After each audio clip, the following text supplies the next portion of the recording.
podcast. Thank you so much for everyone being here. Why did I say that weird? You always do. Oh, okay. PortCityPythons.com. We do have some animals available, and we have many animals that we are going to be putting up. Hopefully next weekend we will get some more animals up. And what shows do we have coming up? November, right, is really when we start going. So what is it, November 8th is Oaks? November 9th is Oaks show. November 10th is White Plains. And November 23rd is the Gettysburg, PA show. Yeah, so it's going to be a cool November to go along with this awesome October. You like that? I just wish you would talk normal. Always with the intro, you put on your intro person voice, and then when we get into it, you talk normal, but just talk normal always. Okay. Well, we have shirts available on PortCityPythons.com as well, so please go check those out, as well as springtails if you are into that kind of thing. But this weekend, we took the trip to NARBC. If you guys don't know what that means, it means this is a quiz. Oh, God. Because I think you blew it before. I totally blew it. Something conference. North American. Dang it. North American Reptile Breeders Conference. Okay. Yeah, I just kind of gave you the hint there because people, I don't think people want to listen to you think. I didn't ask you to help me. Oh. Well, we are going to talk a little bit about packing on that Thursday. We went up Thursday and we left that Monday. So we're going to talk about packing. We're going to talk about setting up on Friday. We're going to talk about bananas. We're going to talk about animal pickups. We're going to thank everyone who helped us out because so many people helped us out during this trip and really, really made it possible. So I guess we can start off with the fact that we went up with Matt Minatola. And if you guys don't know Matt Minatola, he's been on the podcast before. He is a blood and short tail guy, probably most known for his Borneo short tails, things like the ocelot gene, as well as he has some awesome super marbles and different things like that. I wish I knew more about him, even though we saw them all weekend, and they're amazing snakes. I'm talking about Matt's snakes. Yes. We learned about them a little bit when we went over to his house. If you guys want to learn more about Matt Minatola's snakes, you guys should definitely check out Dave Kaufman's video that he did of Matt's collection. And I think Matt is the person we have to thank the most from all the trip.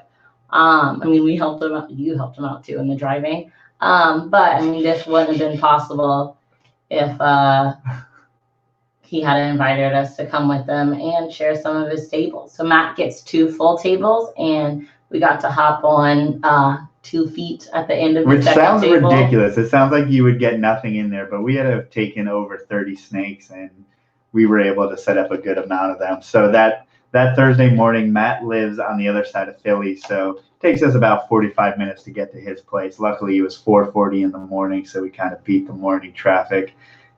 Yeah, we were just a little bit excited. Yeah. We packed all of our snakes up the night before. We kind of just acted like it was a regular show. We took our regular show box. We took certain things out because we actually weren't taking our display because James Lewis, next person of Simply Serpents, helped us out, and he hooked us up with this beautiful display that he bought for his animals, but he wasn't going to bring animals, so we kind of shared. So James Lewis got his display from Next Level Acrylic? Displays? No, Designs. Sure. Next Level Designs. And they're a display company that I don't think many people know about because we definitely got we definitely got a lot of questions asking about it. I think that display, obviously I have no experience with any of the other people's, but what I really like about this one is that one, it comes with the heat tape already kind of configured in there if you need to heat your animals. It also comes with 2 USB ports for charging your phone. And I think that is really awesome. And built-in thermostat. Yeah. So right, not just having the heat tape, but actually being able to control the temperature on it and change it depending on where you are and what you need is really awesome. And then it all kind of folds in accordion style and just goes right into a box. So yes, and you put the handle on it. You can leave your snakes in there overnight knowing they're getting the temperature that they need. And like James Lewis didn't even have, he actually traveled with his snakes in the car, and then he could bring it in the hotel room and, you know, put the temperature they need. He could keep them in the display the whole time. Yeah, and then I guess we should say how Matt brought his animals because people may be interested on how you pack for such a big show. And so, like James' setup was super simple and convenient. And Matt also on the way back, I think he kept his animals in the displays, but on the way there, he put them in a bunch of insulated boxes as well as a big tub in which he put like this. What do you call that? That like metallic colored stuff that's supposed to basically insulate coolers. And it's like the stuff that people put on their mirror to block out the sun. It's just like insulation. Yeah, so that, and he put a heat pack in there as well just to keep that. I believe he had a big female in there. So I thought that was interesting. And I got some new displays also. And I feel like I should remember where he got his from. I liked Matt's displays also because the bottom was like an orangey red. And it just made them pop. Like I think having that color on the bottom was really nice for his display. I could see how it would be inconvenient if everyone had the same color of it. Yes, true.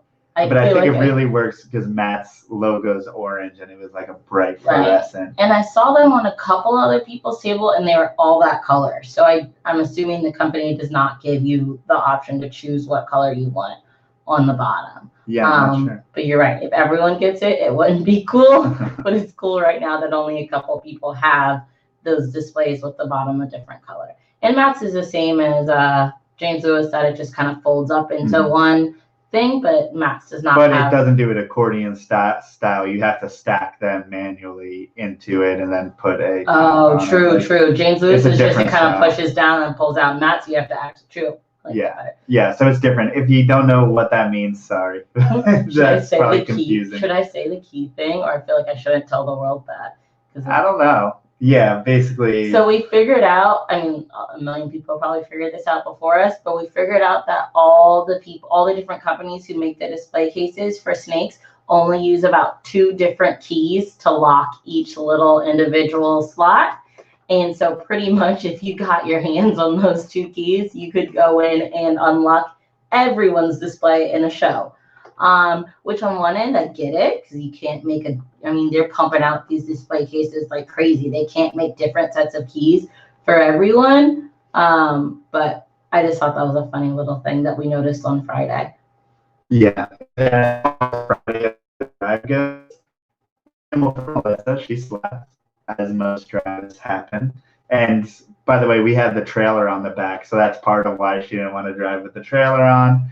And the other part is because I'm sure she wanted to sleep because it was 4 a.m. But also, we put the animals in the back of the car. So animals in the car, and then he had displays, and then also some other things he had to bring up to Tinley in the trailer. And it was pretty straightforward. Matt did half of it, I did half of it, and we made it to Tinley Park. We actually made it super early because we left at like 6, so we ended up getting there at about 7. It takes about 12 hours to get there, of course, with stops. Then we get that extra hour, but we were able to go into our hotel, act like nothing was going on with our huge dolly that was filled with, like, if you put both of our animals together, we probably had about 125 snakes going into that hotel, in which the people from the hotel actually knew that there were snake people. And I meant to press record on that, but it's okay. I got it elsewhere. Yeah, the people at the hotel actually told us, like, hey, can you guys or I think they told Katie, can you put your do not disturb sign outside your hotel room just because the maids are kind of freaked out to go into your room. So, but they didn't say like don't bring the animals. Right, they never said don't bring the animals. So I'm kind of happy that they know like what's up and that they're okay with it at this point.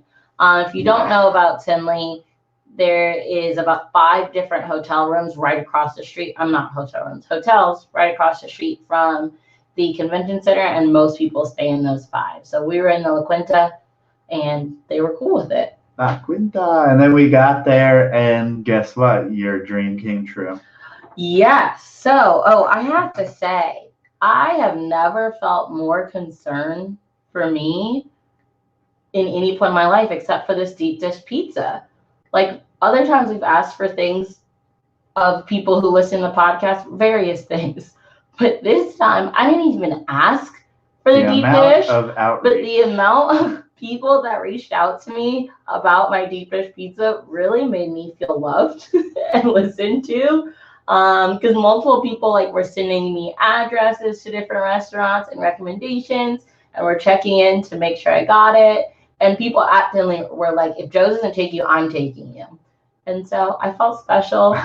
But actually, Joe got out of taking me because Dennis McNamara, we ran into him after we had gone to dinner, and he was like, I have like 4 slices left. And Chicago deep dish slices. Okay, yeah, these are like 2 slices. 7 meals. No, it was 3. It's actually 3 slices, but it took me so many meals. Had to have been well over a pound. It was disgusting. The box was only like. It was so heavy. But it's amazing. And thank you, Dennis, again, because I ended up getting Chad, I don't know who's. And Chad. Chad Holker, I don't know whose pizza it was, but it was one of theirs. Dennis offered it to me, but I think Chad went in the car and got it. So it was a tag team effort. And I got it on the first night, and I was really, really thankful. And Justin is saying you can't call it pizza. And you can't. But it's like they're not, you can't compare them. Like one is lasagna pizza. Let's just call it that. Pizza or like calzone. Yeah, pizza casserole. Let's just call them 2 different things. And then you guys can stop getting so mad about comparing them. They're both delicious. One, I think I would do New York pizza more often just because it's easier to eat. And I feel like it would take me so long to eat a deep dish. But it was very delicious. And I was very thankful for all the people that... Hey, Ryan, you want to just totally delete that guy from he was timed out. Thank you so much for everyone who was concerned about my pizza. And thank you, Ryan, for being an admin on the chat. And that night, actually, was that the first night that you ever met Carly? You say like I'm the only one. No, I know. Yeah, sorry, I meant to be like, that was the night that we first met Carly, not just me.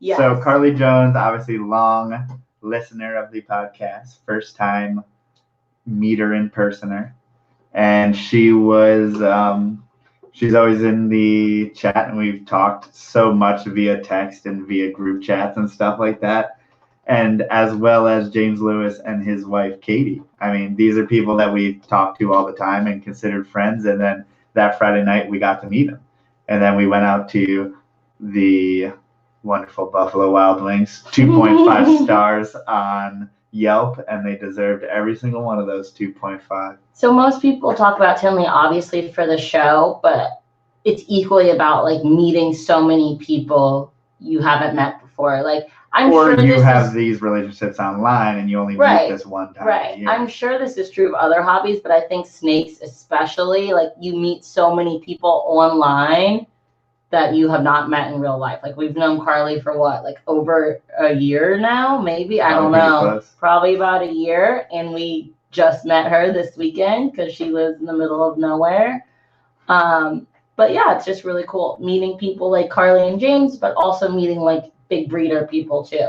And James' wife, Katie, for being our mom the whole time. Yes, she was amazing. She put everything together and made sure we had food. And we lived didn't and lose survived. Each other. Yeah. But we also got to meet people that we've had on the podcast. So like people like Jason Hood. Who else did we have on the podcast? No, I'm blanking. Shoot. So TC Houston, yes, we got to meet him. Emily and Ed of Snake Emily Discovery. And Ed, Colin of Crosstown Exotics. I feel like there's more people. Oh, there's so many. Brandon Wheeler. Wheeler, yes. Like Billy Hunt, we've never met him before. Haven't had him on the podcast, but we did get to meet him. We will now that we didn't because he was on Justin. Remember, like he was on Justin's right when we were about to message him. We're like, and now he's like super tied up with Justin. I feel like Justin. So now we can never have him. I feel like we can't have him. He'd be cheating on Justin. I mean, they're coming out with a magazine together. We'll have him on for that launch then when they launch the magazine. When they launch the magazine, yes, that'd be perfect. Yeah, we're thinking out loud. There you go, guys. Billy, where are you? Okay, so we met a bunch of readers that like we'd had on the podcast or talked to. Like I got to meet Keith McPeak, which I hadn't met before, or at least I don't remember meeting before, which is terrible. Oh God. But I don't think I met him before. When we went to Bananas, did you see? Oh, did you? No, we didn't see Cusco Friday. Yeah, we did. Yes, we did. But Friday morning maybe. shoot. Yes, I know. I'm getting my days mixed up. So Friday morning is kind of an early start as well. Well, you're supposed to start set up, I believe, at like 12 o'clock, but we got there at like 10 and just started setting up. And that is where we met Brian Cusco. And that's the first time you've met him. No. Yeah. You had met him before? Have I met? Yeah. I met him at last Tinley. Oh, okay. Yeah, it was my first time meeting him. We were just like walking in, bringing stuff into the show, and he called us out, and we got to meet him, which was awesome. We'd already met Garrett. We saw Garrett and Dave Kaufman. You got to meet Clint. Yeah, Clint from Clint's Reptiles, I believe, is his YouTube. So many people. Yeah, and I felt like shout out to Cusco for he did so many. He was just doing I don't know how interviews he blows all through day. those interviews like that. Yeah, and then what else did we do Friday as far as Ryan Cox got there, who I had met at last Tinley, and it's funny because on Facebook our 1 year friendiversary. Wow, you really said that word. Friendiversary was just yesterday or something like that. So last Tinley weekend is when I first met him, and we became Facebook friends. Yes, and I feel so bad because I feel like we are definitely missing people. And Lance and Becky Kirkman, of course, but we're going to get to them also later when we talk about Sunday. And anyone who just came up to us and said, I like the podcast or I like YouTube videos. Honestly, there were so many people about the podcast. I was super happy about that because oftentimes we get YouTube video more often. But it seems like when you get to a more concentrated snake crowd, we get more. We got a lot of people who are like, thanks for doing the podcast. Like, I love to watch it. And like, people would even come up and apologize for being behind on it. I'm like, don't apologize. Like, just the fact that you listen, right? And that you want to come talk to us and that you're interested in what we say. I realized I just said that completely out of the mic. But you're interested in what we have to say and that you like the content that we're putting out. I think we're happy with that. Yes, and I just can't help but feel like we're missing so many people, and I feel bad about it. But Saturday, I mean, it went off. No, we're still talking Friday. Yeah, Friday we pretty much just hung out for the rest of the time. And really. Friday was interesting because I'm not used to setting up the night before. We've never done a show where we set up the night before. Well, let's also acknowledge how many VIPs there were. I was just about to say that. Yeah. Let me finish. Sorry. So yes, it was our first time setting up on Friday. Normally we're setting up on Saturday. In most shows, it's like, okay, vendors can come in at 7:30. And if there is a VIP, it's like 9, and normal people it's 10. But on Friday, it was like vendors could come in at, I don't know, maybe 10:30. And I swear VIPs are coming in at the same time. Mm-hmm. Like it felt like VIPs were coming in. It felt like the show was kind of half open. Right. Because there were enough people. So many people were getting VIPs. And Joe and I were just so confused because I thought the VIP tickets were at least $50. I'm not certain.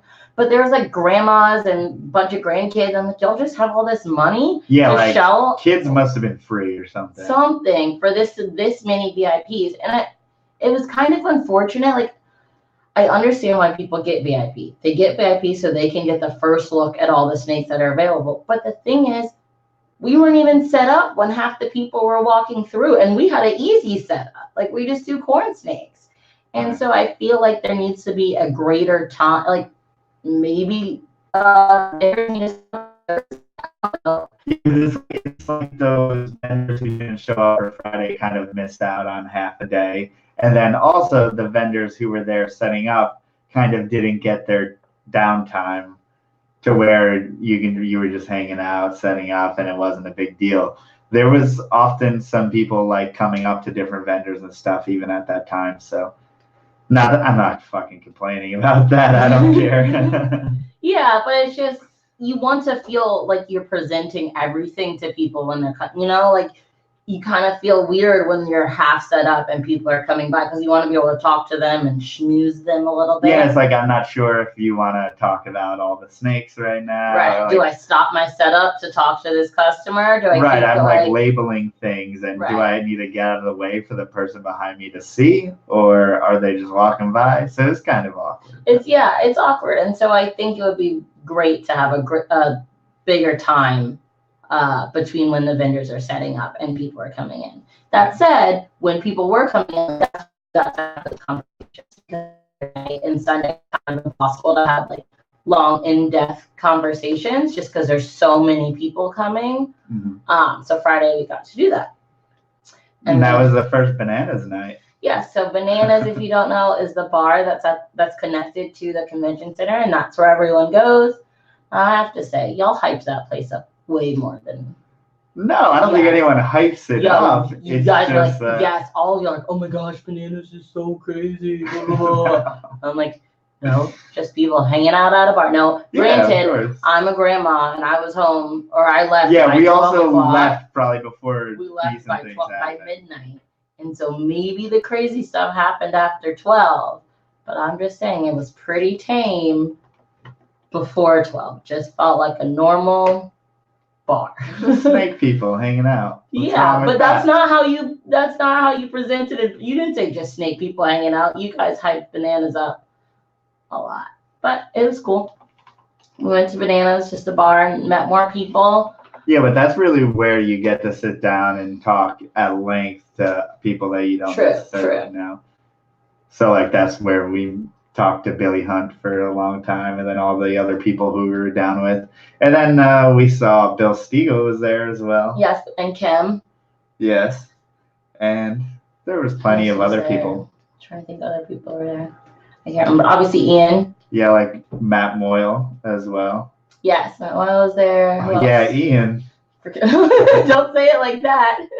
No, I was just saying because there was so much involved with you talking smack to him about the game. I was going to get to that on Saturday. We're still on Friday. True. Shout out to Ian for wearing our shirts. And Bill. Yes. And Bill, yeah. Bill and Ian wore chondro snob shirts. If you guys are people that breed chondros or are really into chondros, check out our website, portcitypythons.com. All the cool chondro. We have lots of chondro shirts. Also, a lot of people liked our Rugrats-inspired reptile shirt. So definitely, if you like the Rugrats, go and buy that shirt.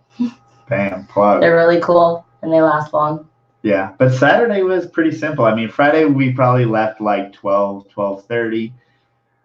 In which, like, I talked to other people, they're like, yeah, I went home at 4 and here I am at the show now today. I don't know how people do that. Listen, we are younger than all of those people who did that, and they somehow have much more energy than us.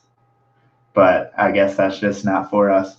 And I feel like we're supposed to be like the fun. I mean, if properly yourself, I guess. Yeah, like not a 12-hour drive. I mean, but everyone was. Yeah, and I was drinking all during the day, which usually when I day drink, I can't night drink too.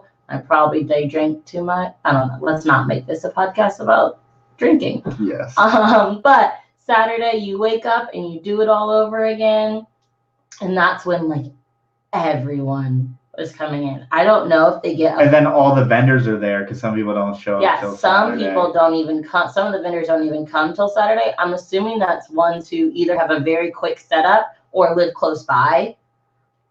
Just because us were coming so far, like there's no way we would have gotten a setup just Saturday before people came in. I don't know if they got a full total number on the amount of people that come to the show. Oh yeah, they definitely do. Well, they didn't announce it. But I mean, it was just constant.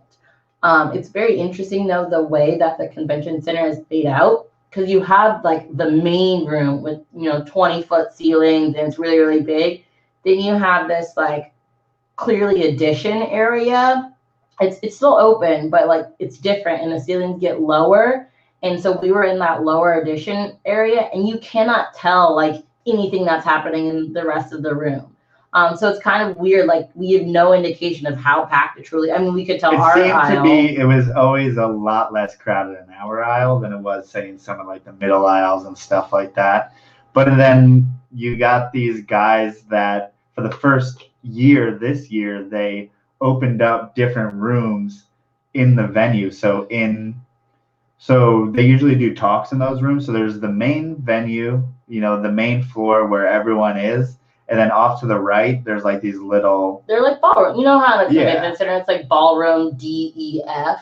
Now these are small. This is probably not bigger than like, I don't know, a Burger King. Okay. Smaller than I'm trying to, But basically they would jam like 5 or 6 vendors in each one, and then they were down the hall, and I kind of felt bad. I don't know how many people really made it. I mean, we went to them just because I knew about them, but how many people knew about those extra rooms? I'm not sure. I don't want to make this a negative podcast, but I don't know if there's anything more. There was. They should have done more to promote those side rooms. To be honest, it's not like you walk in the front door of the convention center and you see those side rooms right there. The main room is so large, you have to walk down the hall a little bit to see those side rooms. Now, granted, they had a sign, they had a banner, but that banner needed to be right in front of the main door. I think if it was off to the side still, because there was the main door. There was someone had a table, Pangea, or maybe someone had a table right there in front, and then it was the sign. Mm-hmm. And so it's like, if that sign had been right when you walked in, I think more people would have gone to those side rooms, but it's unfortunate. And they announced it maybe every 5 hours that those side rooms existed, but I think to make up for it, they should have announced it every hour. I think, which would have gotten annoying to vendors, but that's what those people in those side rooms. Yeah, and then kind of like Lance was saying, people who couldn't get into the main one, they went to those. But the thing is, a packed room, that room's capacity is probably like 20 people. Like it was packed with 20 people, but in the main floor, you got aisles packed with hundreds of people. Yeah.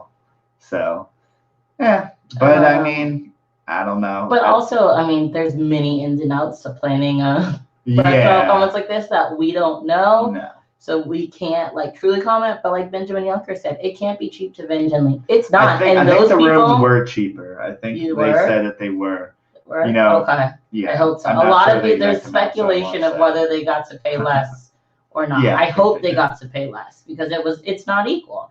And then it ended up being, you saw some of the people from those rooms walking around in the main room trying to advertise for themselves. Well, there was a random guy with a sign, or the cardboard sign that said, "I have baby bearded dragons," with someone with a backpack trailing behind him. I don't know if that guy got kicked out or something, but I was about to say something. I was just, obviously, guys, you can't just get into the show and then put up a homeless people sign for baby bearded dragons. That's not cool.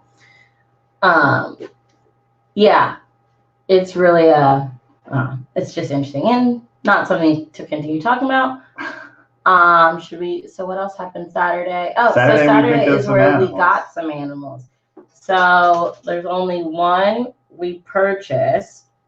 There's only one we purchased, and you want to talk about it? Yeah, so the one we purchased, we actually purchased the same animal, the same genetics last year, and we picked up a female orange corn snake from Larry Keller.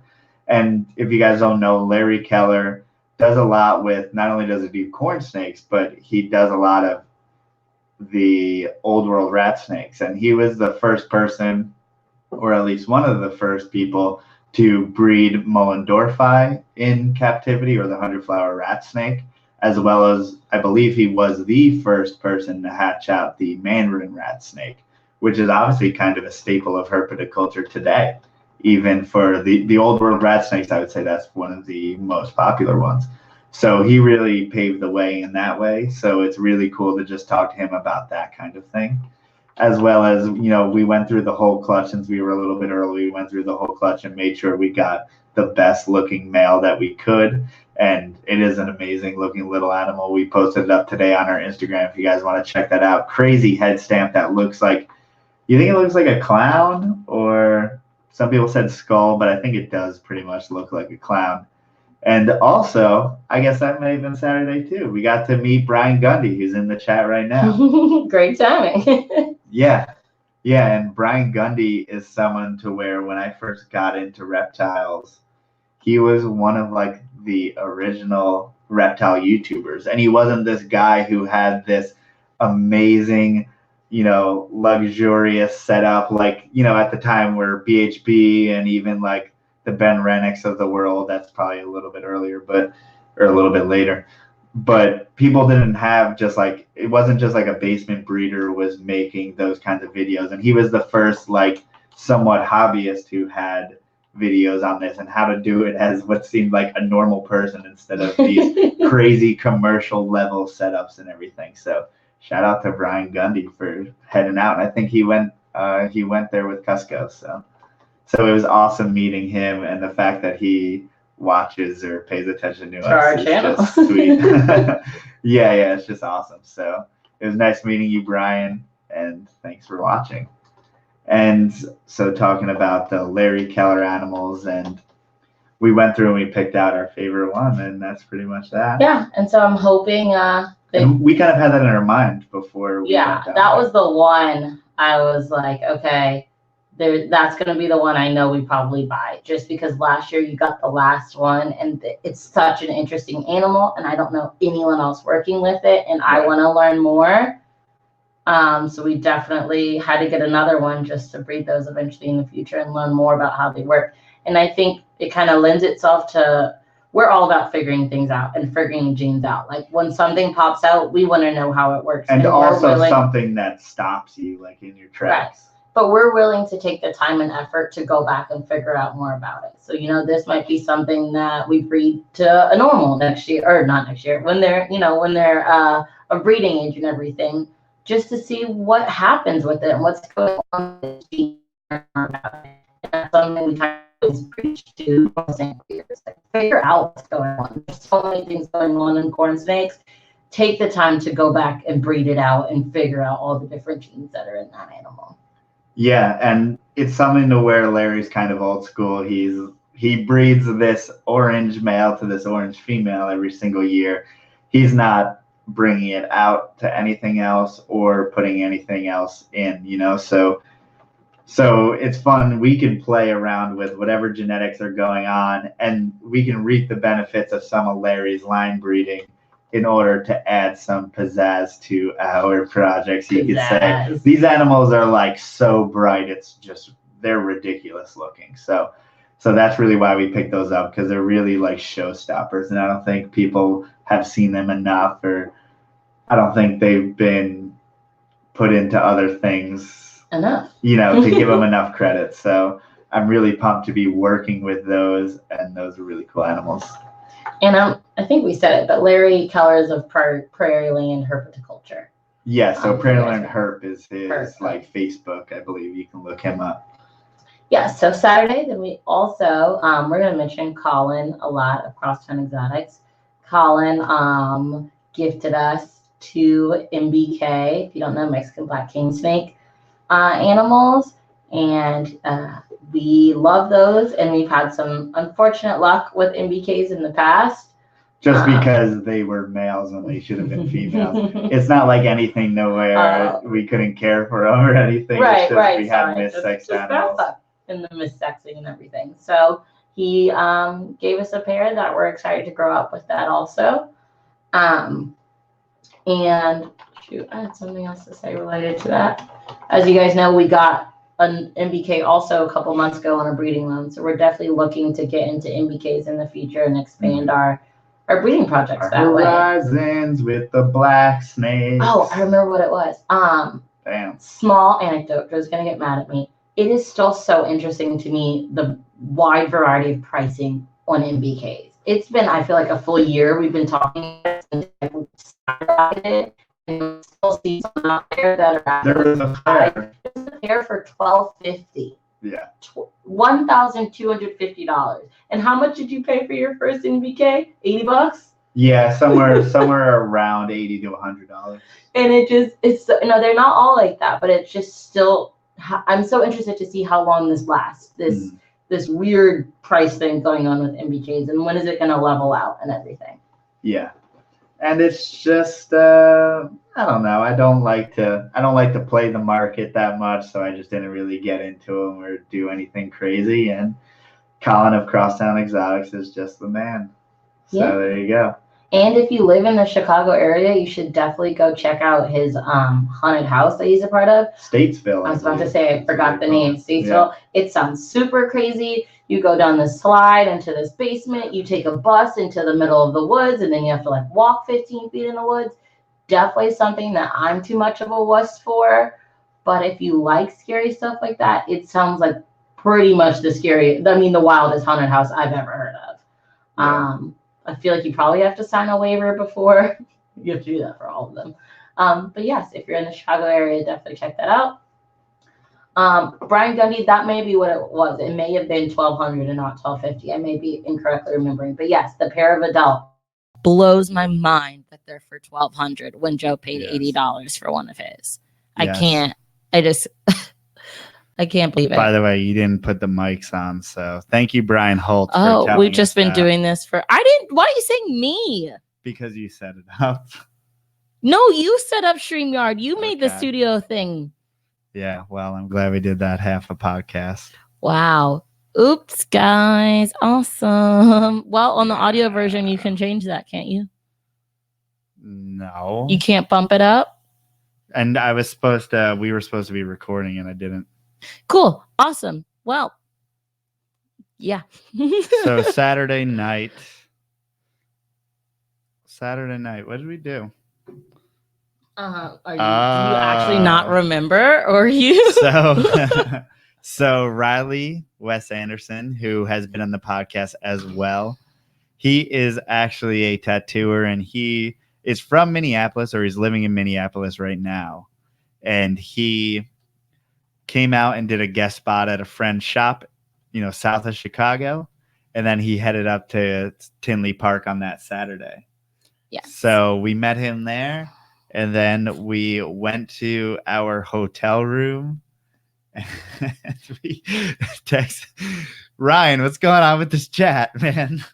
Sorry. So in a not classy way, but an amazing way, we got tattoos in our hotel room at Tinley, and I still stand by until someone corrects me. I think this is the first Tinley tattoo session. And so I got this, which I can't really show right. I don't know how to show it, but it says to the moon and back. It's still upside down. You'll get it. Mine says to the moon and back, and Joe got a bat that we can't really show. But if you look on our Instagram, I posted a story yesterday of his bat. And Kyle Phillips earlier said, should we start calling you Batman? There's already one of those in the reptile hobby. There is. Oh, yeah. Duh. Sorry. No, Joe just wanted something spooky. So he got a bat. Yeah. And then Riley just literally free-handed it and just drew it. Yeah. Out of thin air. Did an amazing job. And I was like, I'm very happy with mine.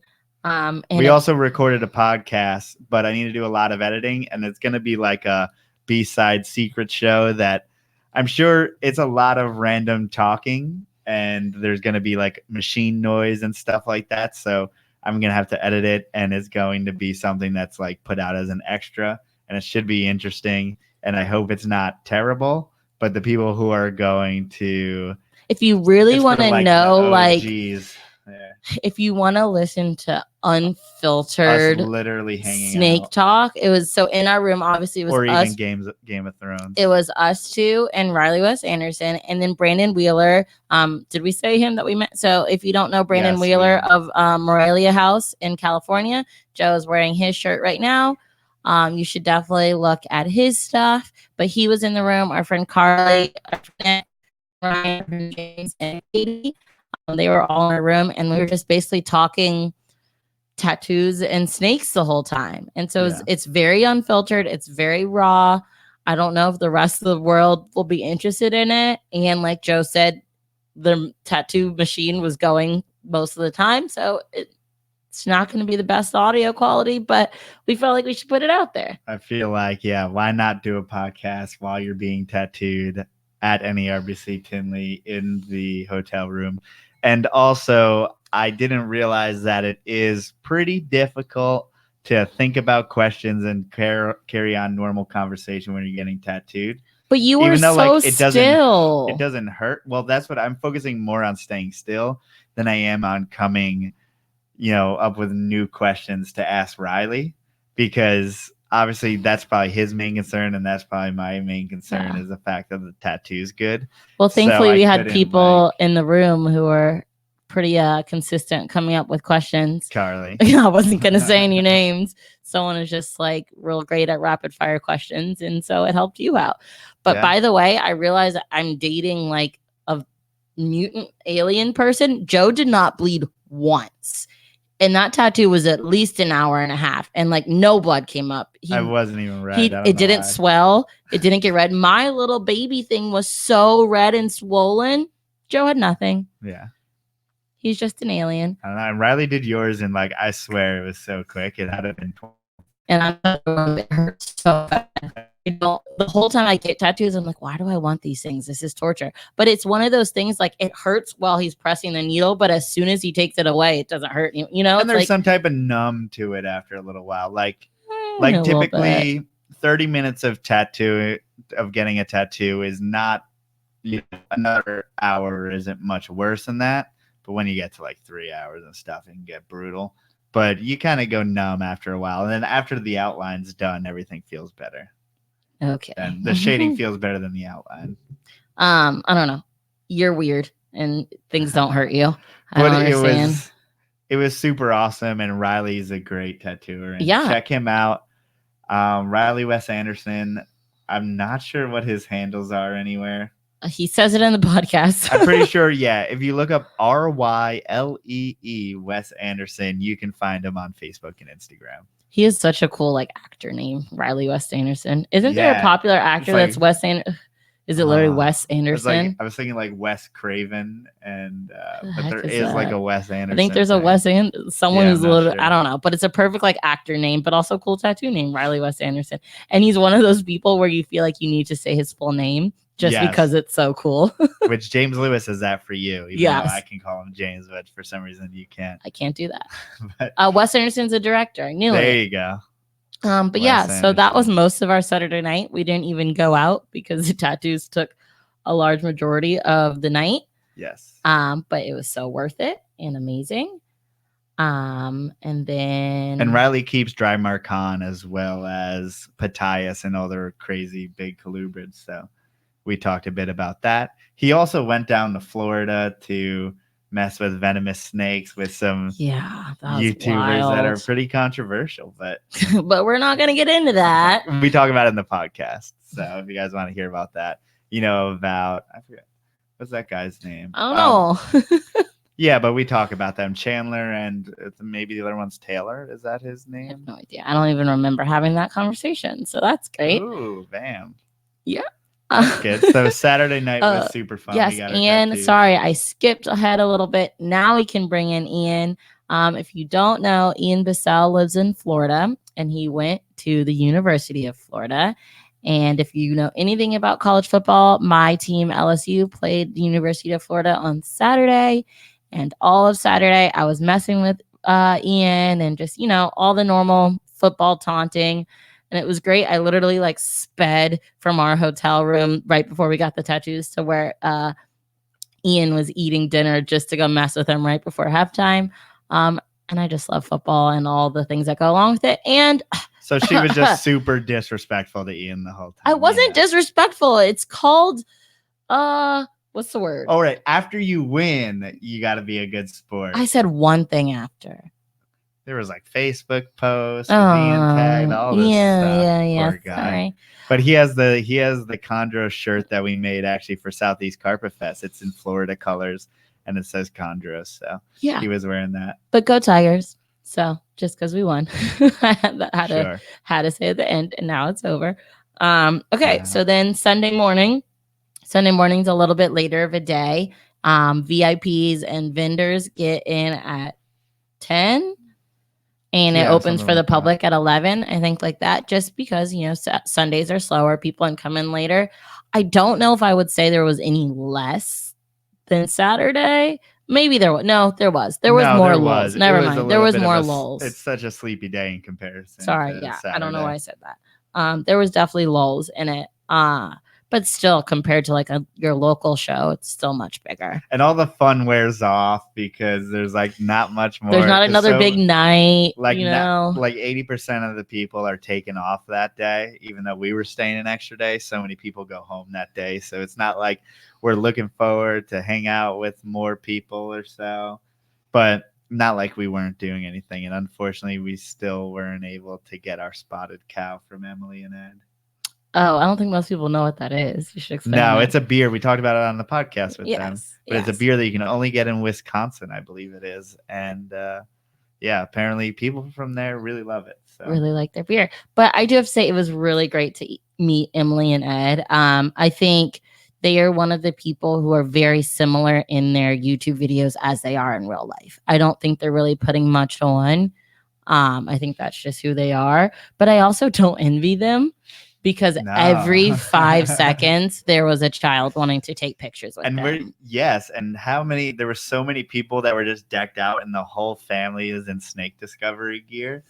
And I would like that. I'd be okay with that. If the whole family had Port City pythons. But you have to talk to You have to like really talk to them. I understand we do, but we do it at such a small level that it's not like they go to a show and the whole show is consistently talking to people, and it's not. For us, it's usually talking to adults. For them, they're talking to usually the younger crowd. So it's super crazy just to see how much. And I don't think even if they wanted, still excited throughout the whole day. I think if they like wanted to vend, I don't think they even could. Ed would be back there. I think they'd have to have their own room. I think they would literally have to have a room. Yes, they should. And it probably would sell out in 2 minutes. They'd probably sell out in 2 minutes because all of them would. All the people would buy all their stuff immediately. If the NARBC people were smart, I mean, they could do a presentation. Emily and Ed could do a presentation and sell out like an auditorium, like what the Gecko Symposium is. 100%. They could sell out a venue like that with $25 tickets. Easily. And like people would be knocking down the doors to still get in. Yeah. But yeah, they're just great people. I was joking with Ed though. I was saying, like, I wonder what would happen if we, like, switched Ed out with you. Because people don't really see what Ed looks like most of the time. Like, but his voice is pretty would they notice if it was, or maybe not you, someone more similarly looked. And it's funny because we're with them, and then you see, like, a little kid start interacting, and then Emily goes over, and then Ed's just hanging out with us. Yeah. And, yeah, I'm like, Ed gets. Aren't you glad that you don't have to do that? Right. I don't know. But it's just very interesting. And it's many of the YouTubers are like how they are in their videos, but I think them especially, they're just good people all around. And we actually had dinner with them on Saturday night, right? No, Friday night. Friday night, maybe. I can't remember. All of it's blending in. But and then we got the film for a snake discovery video that Sunday morning. Yes. So definitely watch their post-tinely video. We were in they highlight kind of, I think, 4 or 5 breeder or vendors, I think they said. And we were one of them. So that was really cool to be in their video. So Sunday, actually, a lot of stuff did happen. That non-reptile selling related things happened. That happened. Lance and Becky Kirkman, they are awesome people who watch us and follow us. And it's just cool people to meet. We love meeting people who follow us. And so I saw them like every day, but we ended up getting a picture with them, and we filmed a little thing with them of us taking shots out of something horn. A what horn? Steer, like off of a cow. A steer horn. I've never heard that word. Like, you lived in Texas. What is a steer? Things with the damn horns. I know what a cow is. I don't know what a steer is. In a bowl. I've never heard of a steer. Okay, it was bull. Okay. Bull. And we took shots out of it and just talked about what Lance keeps and everything, and just more sneak talk. So stuff like that is always welcome. If you ever want to provide us with alcohol and snake talk, we're always down. By the way, if you like snakes and beer, check out Port City Pythons. My God, dude, what are you doing? So Becky, Lance's wife, also has never held a tarantula. And that was one of our goals coming into it. If you've listened to our previous podcast, I've been saying for probably 2 months now Said, I'm going to do it. I'm going to face my fear. I'm going to hold a tarantula. And to be honest, I really was going to back out. Like, I was just like, and it's it was not worth Sunday, it. So we were like, we were tired. We were sad of not making as many sales as we wanted. I was like, I don't want to do this. And then, what's Bill? Yes. Bill of Friends of Scale. Yes. Friends of Scale. Friends of Scales came up to us and he was like, so he said, you're going to hold that tarantula. And by the way, like, we were kind of getting scape. I mean, I was still all for it, but I didn't know if it would materialize in time. Like, I wasn't sure. And you weren't pushing for it. You weren't pushing to make it happen. No, but it was just funny that he came up to us at the exact time where we had to do it.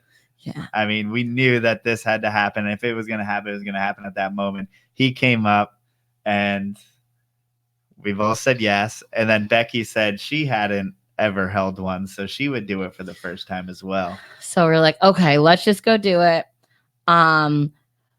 I know I'm a wimp and I know I'm irrational, but that was one of the most adrenaline pumping things I've ever done in my life. And it was also the most like anti-dramatic thing. It was very right. It's not like it fell out of the sky on my head or like it got thrown at me or anything. Like, it was very, very calm.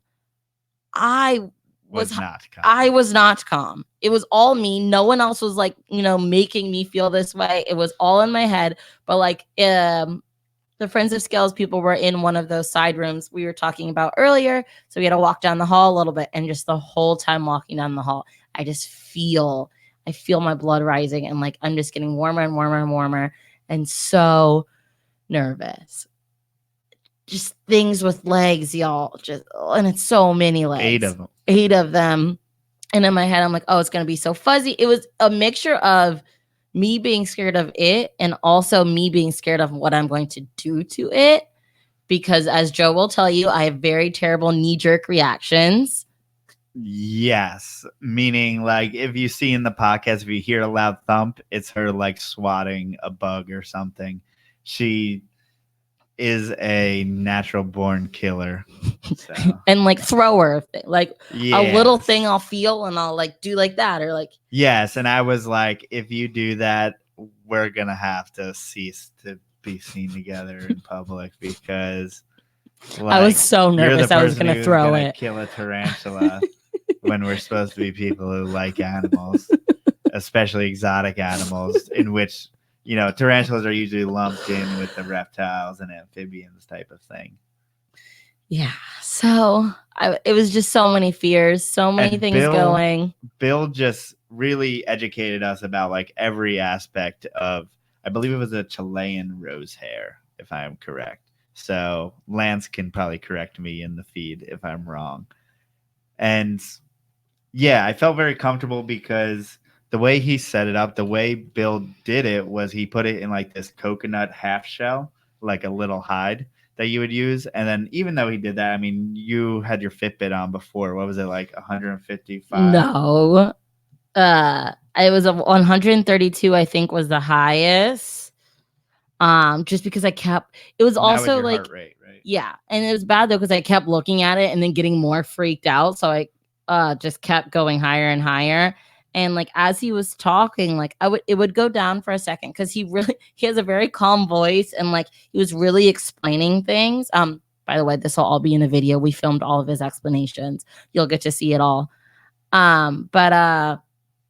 Shoot, he was really calm and it was great to hear. But then like I knew as he was talking, it was getting that minute was getting closer and closer to me having to actually do it. After a bit, I was like, let's just stop stalling.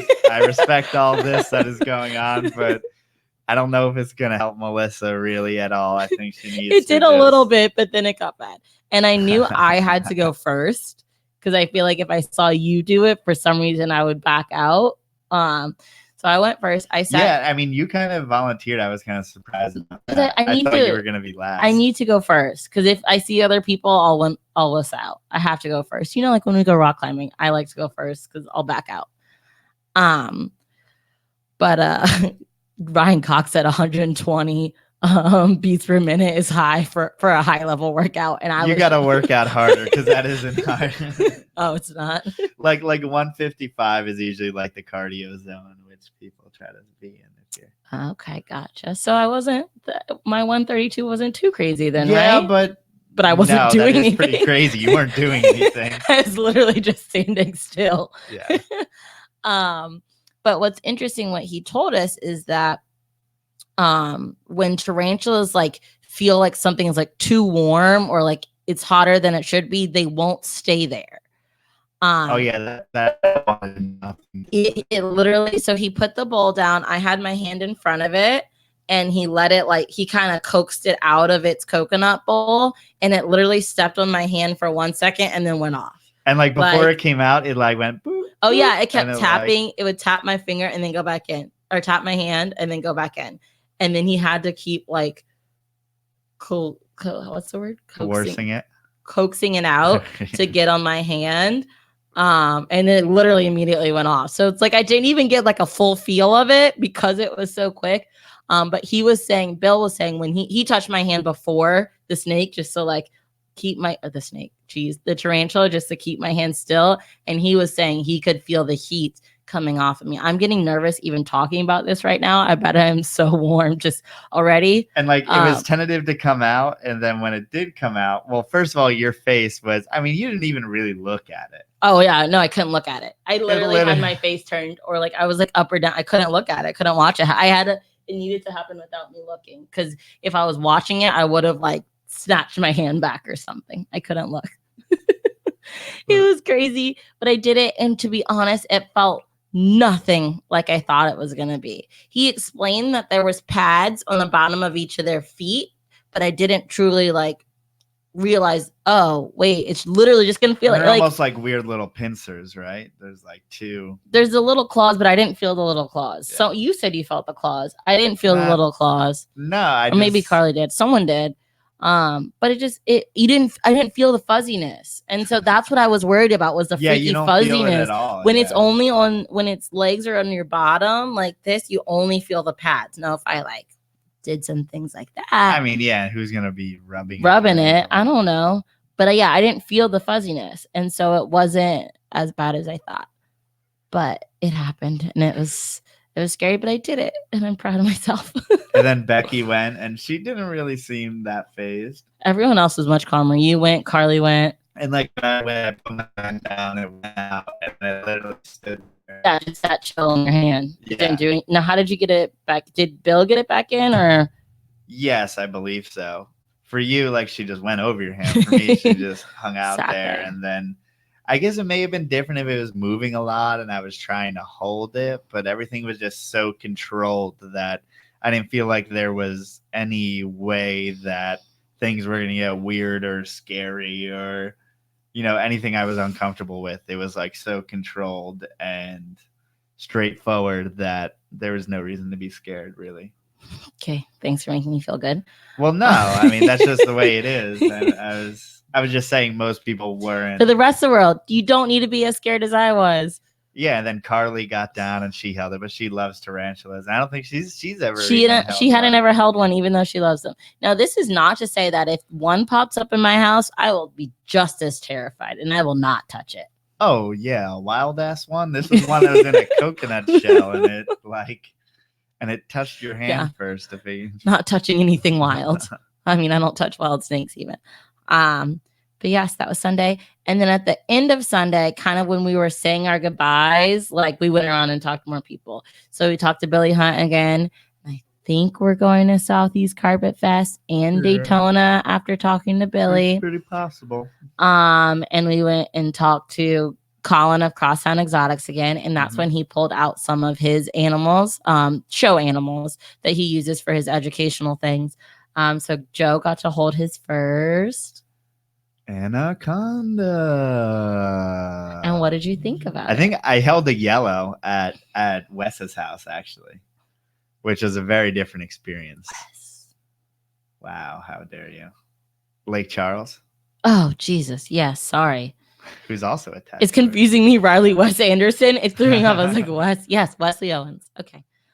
Yes. So I did hold a yellow at his house, but it was a small yellow and it was a demon, like I've heard many yellows are. And I mean, greens have also been known to be a little cantankerous, but I held Gamora, the female green anaconda. She's probably, she's not full size yet. She may be half of her full size, but it was still a really huge and powerful snake, and it feels crazy when that thing's around your neck. But she was calm. Yeah. She doesn't even mean to squeeze, but it's like it just is right. Just her girth alone squeezes you. But I don't think she's doing it on purpose. I did not hold that. I probably would have. Why not? I was like, it's too heavy. It's gonna bring me to the ground. I don't know. I mean, what did he say? She was 20 pounds or so? I don't know. She seemed real heavy. You held her. Carly held her. I touched her. I was happy with that. I took some pictures. Oh, Ryan held her too. I don't know. I don't have a desire to hold big snakes. Really? No. Well, you don't really have a desire to hold many snakes at all. Okay. I want to hold a blackhead. Yeah, that would be cool. A big blackhead. I don't even need it to be a big. That's the thing. I don't. Big size doesn't matter. I just like how they look. And if it's something and it's like the green anaconda just doesn't do anything for me looks wise. Yeah, just the heaviest snake. But again, size doesn't matter to me. It doesn't do anything. If it's some crazy colors or something like that, I don't know. Just didn't do it. But okay. Green. Okay. It's just one color. It's like crazy colors, sir. Green and black. And then there's the orange on the head. Not crazy. It's really great looking. Beautiful snake to a lot of people in the world. And I would love to see it. And then you saw, what was that thing with legs? Uromastyx. It was an Egyptian Uromastyx that Colin had, which is the biggest species of Uromastyx, what I learned from them. And it was a super cool animal. That thing is like the most calm creature you could ever have. And so like ancient looking. Yeah, and that tail is super, super spiky. Oh, really? Did you touch it? Yeah, it's like it kind of hurts. Did it whip you a little bit? No, it didn't even move at all. But I touched it and it's kind of sharp. That's crazy. Yeah. So that's a cool animal. Not anything that we're trying to work with. Yeah. No need. But they are super cool. Do we hang out with any other of his animals or that it? No, I think that was it. That's all he had. He had the cock's eye as well, but oh yeah. That cock's eye was cool. I like that. He just picked that up, I think. I think he just got that. What other cool animals did we see? Oh, we saw Sanzinia. Yes, so probably some of the best animals at the table or at the show weren't even really at the show. They were behind the tables. They were behind the table. Under the tables. I believe that was a joint project of Matt and Keith McPeak. Yes, and they had 2 green phase Sanzinias, which I believe someone was there to sex them, and they got 2 females. And green Sanzinia are like really green. I mean, I know that I saw them at the Philly Zoo, but honestly, those animals were better than the animal that was at the Philly Zoo. But those are top-notch looking animals. They're super cool. And if you guys don't know, they come in Mandarin phase and they have green phase. Matt has the Mandarin phase at his house, which, is kind of like a Mandarin rat snake. It's a gray and yellow animal. Maybe it's not as contrasted as a Mandarin rat, but it's in boa form, which is super cool. And then the green phase are the more rare animals. And to even get a pair in the United States is very difficult. So it's awesome to see the animals in person because no one has probably really. There's a very small the eyes that have looked at that. Yeah, those kinds of animals. Yeah. Now, what are Matt said he has at his house? Matt has the Mandarin. I think I like those better than the green. I don't know. I like that deep red, the deep like brown red and the bright yellow. Yeah, they have some reddish when they're smaller. I mean, it's hard to tell what, especially when you're talking about people who like rare reptiles.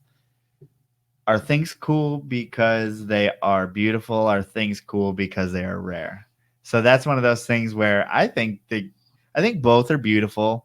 But the greens to me are more beautiful. I'm not sure if that's because I know that they're rare and people hype them up so much more. But yeah, like anyone who's privy to snakes would say, oh, the greens are amazing. And I don't know if it's just because we know that the greens are rare. I don't know. I tend to like things that other people don't. But I like that. I like Matt's the best. What other cool animals did we see? Obviously, Jason Hood's blackheads. I love all blackheads. He also has those crazy neotropical bird snakes or whatever they are, and the spilotes. I don't even know, even though we had a podcast on it. Those are just some crazy, awesome, beautiful animals that I don't understand at all, but they're super cool. And then something cool that I saw was actually at, I believe that guy his name is Steve, but it is, he's of Leaping Lychees, and he had an cataphractus, which is the armadillo girdled lizard, which is that animal that is completely armor plated.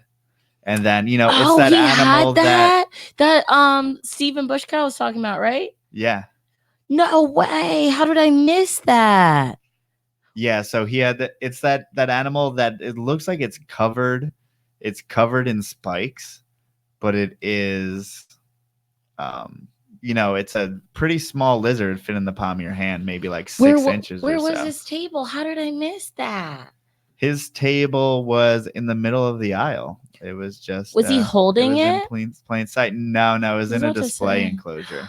Was it rolled up or was it out? No, it was just hanging out there. So their defense is actually to bite their tail and kind of ball up so that they're just a spiky mess that no one would want to mess with. That is so cool. It's really cool animal. You didn't get a picture of it or a video? No, you bad YouTuber and Instagrammer. I was really bad at doing video and all that stuff. There was just so much stuff going on. But that was definitely probably my favorite animal that was at the show. And I think they were like $32.50 or something. That's oh my God. Oh my, there was more than one? No, I think there was one. I don't know. There may have been elsewhere. $32.50. Right. Lord. But I have never seen that animal at a show. That is for sure. How did he get that one in? Those are definitely not native, right? Steve Camelli, or is it Samelli? Camelli. I don't know. Sounds like someone we need to get on the podcast. He does all the Northeast shows. I believe he's from New Jersey, so we'll have to get him on. Yeah. But and he also has a Bell's phase lace monitor, I believe. But I'm not going to speak for him. I don't know 100% Crazy things. Sure. Yeah, that's wild. What else did we see? Oh, did we say we saw Garrett? Yeah. Oh, and sorry, I'm all over the place. We'd already met Garrett, but this is my first time seeing Garrett's setup. Right. The infamous Garrett Hartle setup. We are in Garrett's house right now. Actually. Yes, guys. This is we just stole a little piece of his setup. Sorry, Garrett. Hopefully you'll notice soon. But his setup is what everyone says it is. It's a hangout. Like he has the motorcycle, the tables. I guess for people listening to the audio, we have this like reclaimed wood backdrop that we just put up. That we stole from Garrett. Of course. Yeah. Garrett has like charging stations for people's phones, coffee mugs. And one of the coolest things Garrett had that was not a snake thing is he got some personally designed high top Converse that this guy, I don't remember where he lives or anything about the guy, but he does, unique personal shoe design. And so Garrett had Reach Out Reptiles and a snake on it. And it was awesome. And he put up for the auction, this guy will do your own shoe for you if you bid on that item. And it was pretty awesome having those shoes there. Other than that, what other cool animals did we see? So like James had mentioned, we saw some cool sand boas. And sorry, that's an oxymoron to me. This guy Rufus Darden had the black Russian sand boas, which are just black sand boas. Wow. Sounds like it, huh? Black but worms. they like to be kept cool and stuff like that. They're totally opposite. And then James got these awesome Indian sand boas, which were like super orange with random black blotches on them, and those are super beautiful animals. Speaking of worms, y'all know I always give a lot of hate to sand boas because they're worms, but I saw for the first time there's a wormier snake, even wormier than a sand boa. Let's pull it up. Joe knows what I'm talking about, but I don't want to say it. I don't want to pull it up on the Komputra because these things are, you literally cannot tell the front from the back, or the top, like the face from the butt. You can't. It just all looks like one thing, and they're. I mean, it's so gross, but it looks like a really long intestine. Like they are so thick. There's no neck. I feel like Travis Weinman's gonna pop up with these one day. Yes. So shout out to Brian Schaefer. Look at that on eggs. That is odd, huh? Doesn't look like she would fit in there, right? Yeah. Brian Schaefer of what? Herp House. Of Herp House. He had a trio of Calabar burrowing pythons. Or ground. Wait a second. Are they Calabar burrowing? They're I know they're burrowing pythons. Okay. I just wanted to make sure. Oh, look at that. And even the one, I don't know if this is all the ones or the ones he had, they even have like a weird like scale like malformation on their butt that looks like an eye. Like, look at that. That does not look like a face, really. Yeah, they're they have that mimic to where the tail looks like a head, and then they will consciously try to attract predators to the tail, which looks like a head, in order to not get decapitated. It is such a crazy worm intestine. Worm intestine. Wow. And at these, now I don't know if I just didn't see the bottom, but like the top of these was all dark brown. Like it didn't have any of those light yellow on top, at least. It may have had it on bottom. But so it just looked, and 3 of them, it was crazy. It was just so, no necks. Very crazy. those were really I think that was cool one of the animals. craziest ones I've seen. And James Lewis almost bought them, and I wish those aren't completely rare as far as you may catch those at a random show. Yeah, I've never seen them. At least they were commonly imported. I'm not sure how often they are imported now. But what other kind of, I'm sure there's plenty of other, I unfortunately wasn't able to really see every table. I mean, when we go to a show and it's just us and we're not vending, especially Tinley, I need to go around like 10 times just to remember half the stuff. There's just so much stuff that it's hard.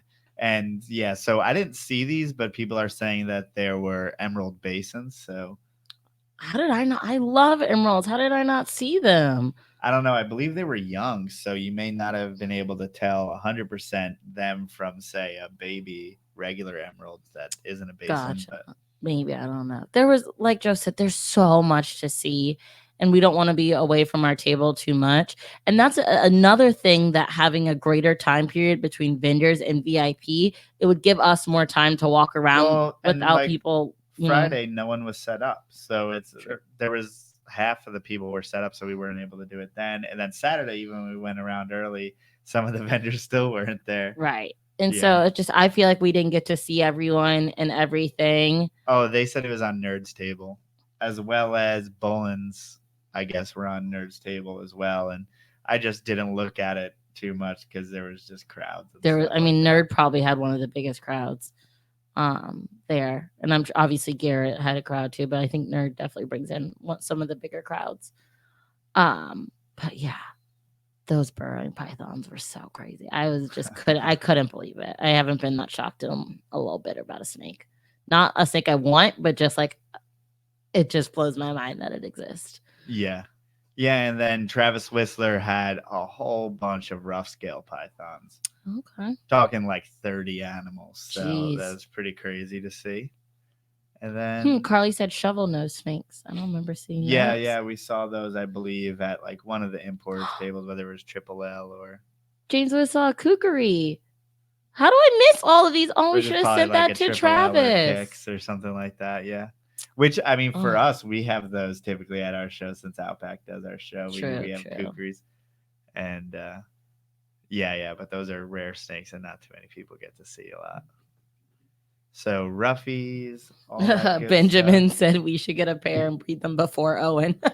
Well, I believe Owen's female wanted to go this year, but he didn't want her to go. So he should have some luck next year. It seems like a lot of people had some luck this year, which is kind of surprising. And I kind of can't wait I mean, if that animal's $400, I'll pick it up.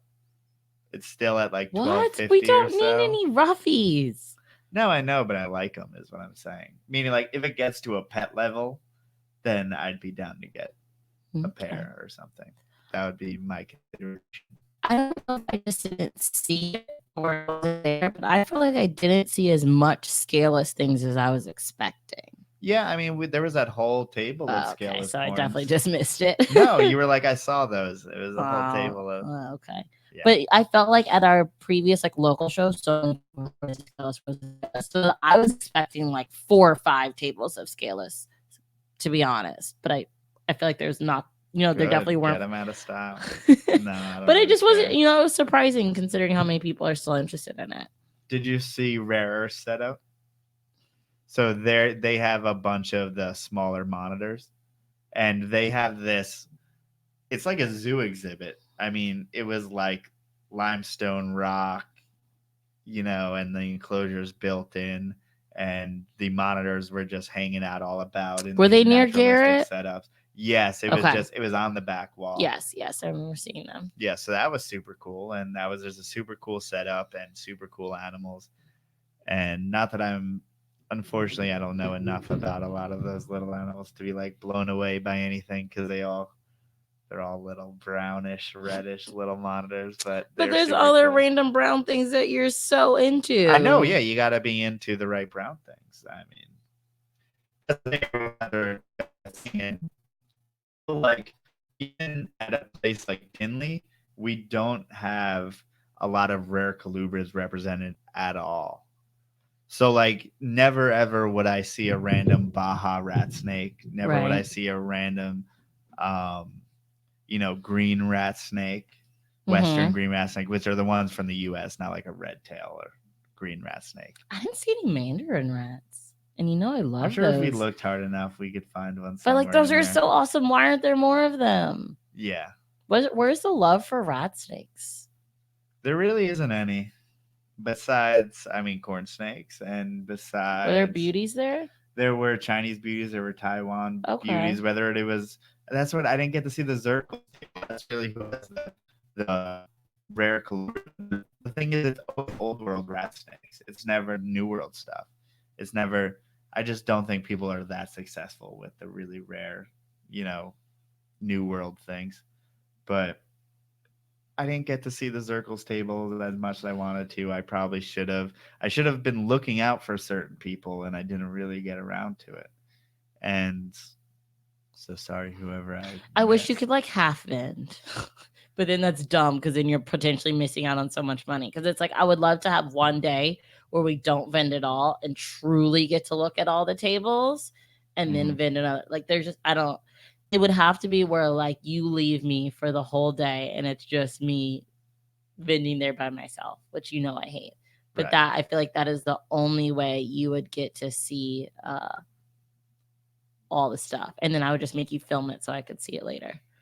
I feel like I want to go watch all the people, all the YouTubers who are there, like go watch all their videos just to like see more stuff. But then I know by like the 5th person, I'm going to be over it. There were so many YouTubers. Like I think that's kind of what turned us off from us filming more and taking more pictures and stuff, just because there were so many. I also want to spend valuable time with our friends that we're not going to see again.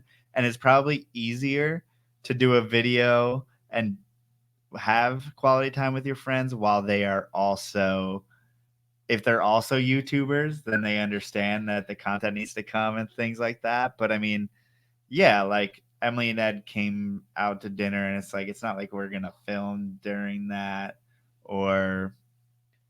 But even at the show, we felt weird. Even at the show, it's like, not everyone wants to be on camera and stuff like that. And maybe we're just too shy about it. Maybe we should be more open about it, but I don't know. I can make better videos, I guess, if I did.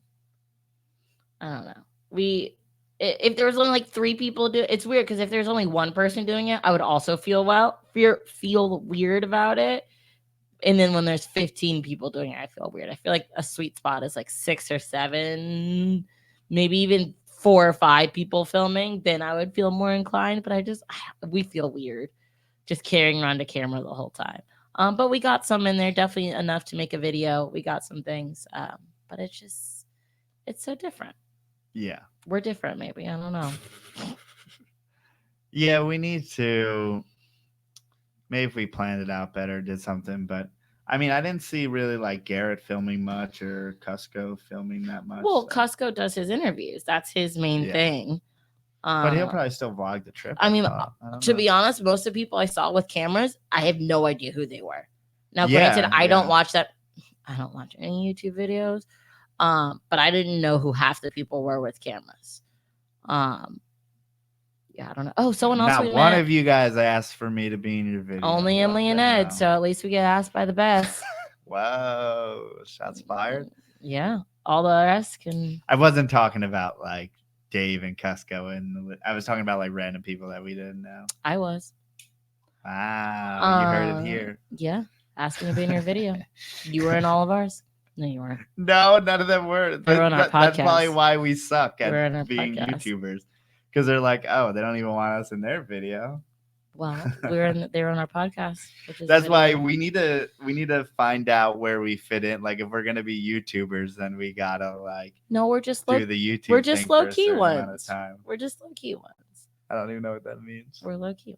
I don't know. But next year I do want to film a little bit more. Not crazy, but just like. Now that you've been there and you know kind of what it's going to be, maybe we can plan more effectively. Right. There was just some conversations I had with people. I'm like, oh, that was a great conversation. Like, I wish that was on film, and stuff like that.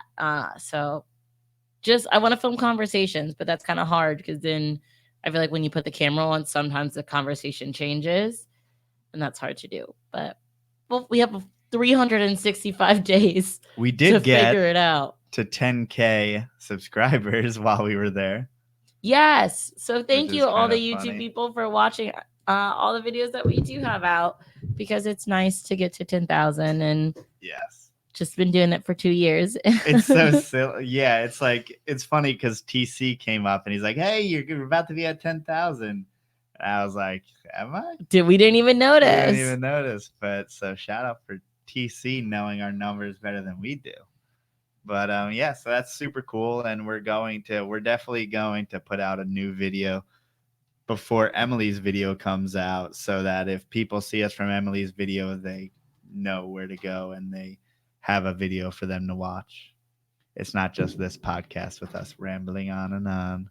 Yes. So Ryan volunteered himself as tribute to be our Jamie. There you go. Yeah, if we could just, it's kind of like some of those guys set up a booth. Like Dave and Clint had a booth where they were set up and then people came to them and did all that stuff. Like a lot of those guys have a booth just for their media stuff. Obviously Brian has an area in the Freedom Breeder section. Also, we just have such less equipment than any of those guys.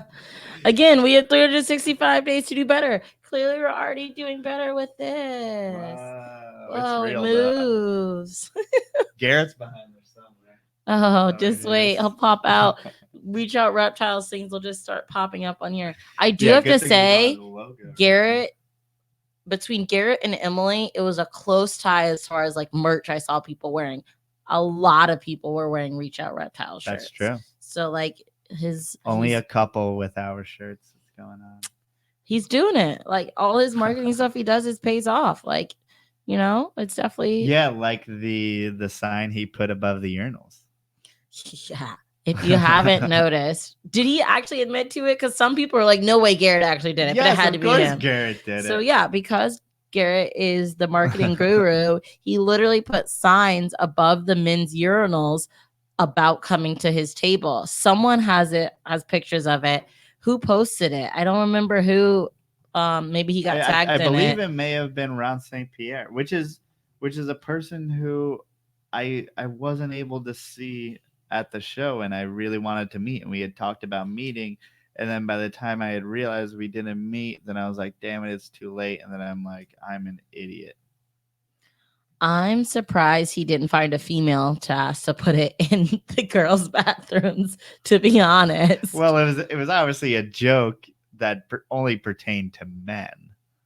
So that would have been interesting. Oh, he could have found something. He could have reworded it to pertain to women very easily. You could probably just go to Garrett's profile and see what he's tagged in. Because I think it's in here. I swear it's in here. I swear it's in here. Okay, I found it. See, I told you. Yes. So let's share the screen.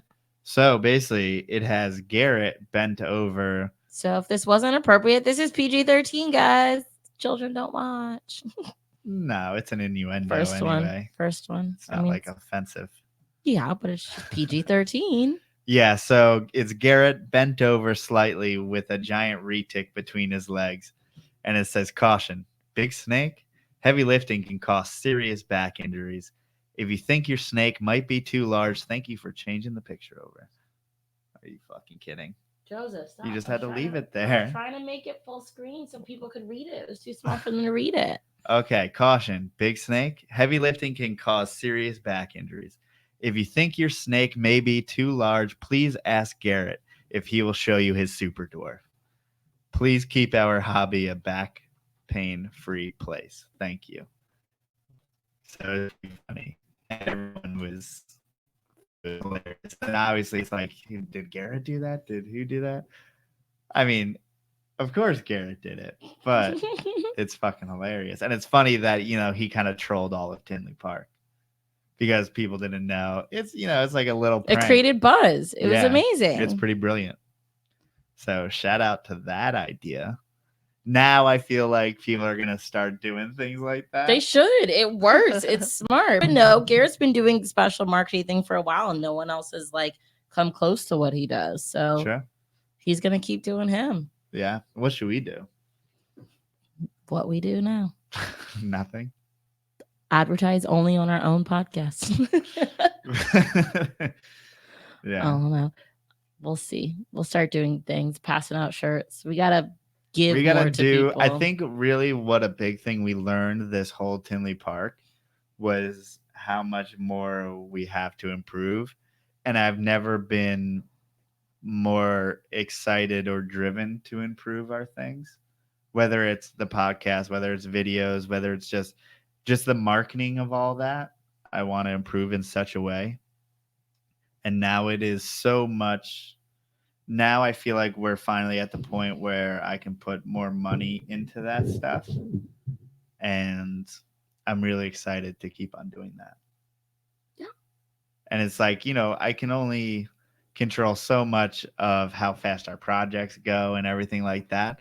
But I can certainly do a better job of getting our projects out there, getting our merch out there 100%, getting everything we do and all the other ideas that we have out there. Yeah, and we just have more ideas than people even know, and we haven't been able to follow through on them because for the most part, resources and money for the most part, but can't do it. But obviously doing more shows and everything also helps get our name out there.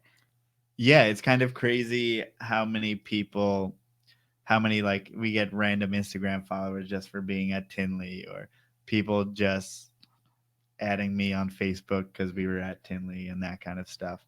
So, and hopefully we get more people listening to the podcast, more people watching YouTube.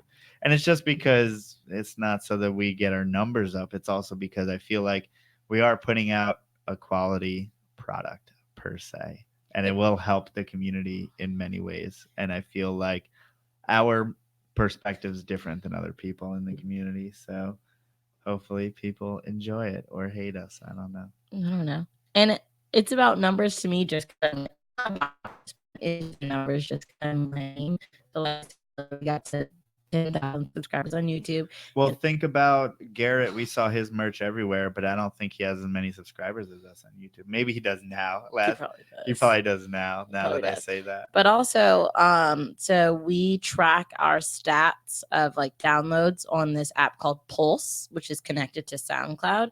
And we are almost at 100,000 listens for all of our podcast episodes, which is totally just an arbitrary number and means nothing. But 10,000 subscribers, 100,000. It would feel cool to say that our podcast episodes have been listened to 100,000 times, and that's not including YouTube. So right, it's probably and it's not. It's also not including iTunes and stuff and I don't think it includes Spotify either. Yeah. So combined, yes, we're already over 100,000, but just to have one thing tell us we're so close. Just have a thing that says numbers. It feels, I like numbers, and it's arbitrary, and it makes me feel good, and I'm gonna keep doing what makes me feel good. So shout out to Isaac, who's in the chat, for listening to the podcast 50,000 times. Yes, he is. Isaac is still our top listener. He has listened to the podcast 544 times. Shout out. More than double, almost more than double the second person. So it's just pretty cool. And that person's just user number 7842 blah blah blah blah blah. Whatever. But yeah, so the biggest question that I kind of went back and forth with at Tinley is like, do we come back next year? One side of me is obviously like 100% yes. Like, look at all the people you met, look at the experiences you had, like whatever. And technically we paid less because we made some money. Will you let me finish? Yeah. You keep cutting me off. One part of I'm me, not cutting you off. I was in the middle of a story. I only talked about one half of my body. That was a story. I said one half of me. Let me finish the other half of me. I got two halves. The other half of me was like, we didn't do the sales we wanted to. It is a lot of money to get to Tinley. Is it worth it to come back? And I don't think Joe struggled with this as much as I did. And I think that's partially because, like I always tell you guys, like, this is not my passion. I'm into it and I love it, but it's not my passion. And so it was definitely a struggle. Like, if you don't do well at these things, do you keep going back? Do we go just as like people going, or do we vend again? And it's just, so I think, if we have the opportunity, we will vend again. It was just a very interesting kind of thing going back in my head. Yeah, it's just, for me, we're going anyway. And maybe if we don't mind spending the money, we can go just us and maybe have more time and freedom to do videos, talk to the people we want to for as long as we want to, not be stuck behind a table, that kind of thing. But I want to give it a shot. I want to always give it a shot as far as putting animals out there, because that just puts you in the same arena as the biggest breeders in the world. And like, I feel like I told Matt this like a million times. It's like, I never started doing this because I wanted to be a YouTuber. I never started doing this because I wanted to be a podcaster. I never started doing this because I wanted the people to know about me. I wanted to do this because I always wanted to be a snake breeder. And Tinley is the pinnacle for any snake breeder in the United States. And therefore, I feel like we need to be there so that we're always in that conversation. We're one of 3 corn snake breeders that are there, truly. I mean, we can't compete with Walter and Travis, and they had amazing tables there. But still, I want to be there because that's where all the best breeders in the United States, which is most of the best breeders in the world, are vending there. Yeah. And I mean, hell, we got to be there in general. I mean, you just got to be there. If you're not there, then you're wrong. You got to Then you're wrong. Yes. Wow. See, as I told you, Joe did not have this internal struggle like I did. He 100% was like, no, we're coming back without a doubt next year, no matter what. I don't see how you don't see it as like the biggest opportunity is. Just being there is nice. And it does, when you look at it on paper and you say, hey, I could drive 20 minutes down the road and we make more money selling animals than we did there. Yeah, but it's another thing to where that was our first time ever doing it. So we don't really have established people who know us there. I don't think our marketing was where we wanted it to be. We're going to a big crowd of people with a lot of flashy stuff going on. So therefore, we got to step it up in our visibility of that. And it gives us an opportunity to say, hey, we did this year, and we're improving every single year. Matt said the first year he did Tinley, he made 0 sales. And he was in like a similar position to us, to where it was like, do I do this again? And then he did it better, and then he did amazing, and then he just kept on going. So it's kind of, we got to see it as it may be kind of hit or miss, and we can always do better next year. And it doesn't matter because how good we do, because we're probably going to be there anyway. So, yeah. Yeah. I mean, how do you feel about that? I mean, I rationalize at the end that yes, we have to go back. Also, like, I know how hard my FOMO would be if we didn't. And if next year Eric and Owen go, it would be hilarious. Then I don't know how we go. That's the one kicker. If Eric and Owen go, there's no space in Matt's car, and it is really not worth it for us to drive our own. It's not worth it for us to drive our own. Go by ourselves. Go by ourselves. It's not. We'll figure it out. We got 365 days. There you go. But we also, it's crazy to see from when I went there last year to when I went there this year. Like last year, a couple people said, hey, well, really, that's it. And this year, so many people came up. And you were there, which was cool. And a compliment for me? Little old me? Wow. But it was nice. I felt like we got somewhere since last year. In 1 year, we got a lot further because it doesn't seem that way to us because we're doing it every single day. Right. But to be able to go there and see the difference is kind of awesome. Yeah. Shoot, what was I going to say? And yeah, it'll be interesting to see how it is next year. You know, it's just so amazing what different types of people listen to our podcast. Like people who are into so many different things. Probably the least being corns, which is what we do, which is the funny thing is, I mean, but we also talk about corns the least. We kind of talked about this, that our podcast doesn't line up with the demographic of our market. That's the unfortunate thing. All the people who came and like were like, oh, like we listen to the podcast, we love the podcast. They're probably like Morelia people or rejects or something not corns. And so that's the unfortunate thing is, I mean, we can't sugarcoat it. Our market is mostly children and families, which is fine with us, except the podcast is like how we market ourselves a lot. And the children and families aren't listening to the podcast. They shouldn't be because it's not PG, but also what child's going to listen for 2 hours? Some do. Joe, James Lewis and Katie's daughter watches, but that's because their parents watch and they put it on the TV and whatever, but not a majority of kids aren't watching our podcast. And so that's kind of where I think we do need to have the YouTube video aspect just to kind of align our marketing with our market demographic. Yeah, and that's nothing that I ever thought about because we were always just about having fun and doing this for fun. And then it's kind of weird when you get to Tinley, you're in a place where people all take this business very, very seriously. And it's none of that bullshit. Do what you love or work with what you love or do all that. Like these people are actually business minded and they're actually going for it, which in some ways we always kind of poo-poo people that take it too seriously on the business, on the business side of things. But also, if you're doing it seriously, why not do it that way? We're breeding the snakes anyway, and we might as well sell them better. We should find ways to sell them better. So we're going to keep on doing that. And I think that we need to keep on being consistent with everything, despite the fact that I am pretty much busier than ever. So we say that when we made a live stream like 2 weeks ago, like saying we're not going to be consistent. Yeah. But I feel energized from the whole experience because so many people were so awesome. And like, it just shows us we have to be better multitaskers.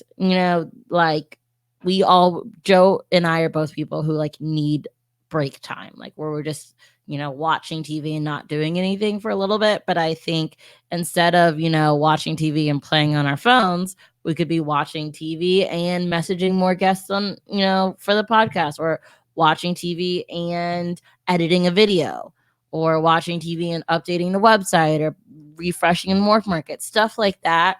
I just think we have to be more cognizant of, and seeing the amount of work some of the dudes that we know are successful are putting in. It's like, yeah. And we just have to find times to get it get both things, like it's not like And we're it's hard sitting in an office. because if I work all the time, I'm just a miserable human being. But I think that's why we have to do both. You're already multitasking. You're just playing Madden on your phone and watching TV.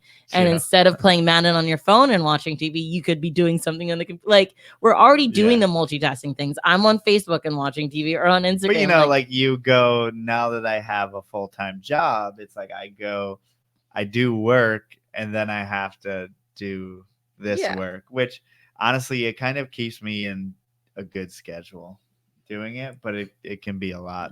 That's a lot because for regular work, I'm on the computer. And then it was also weird thinking, do I want to do this full time?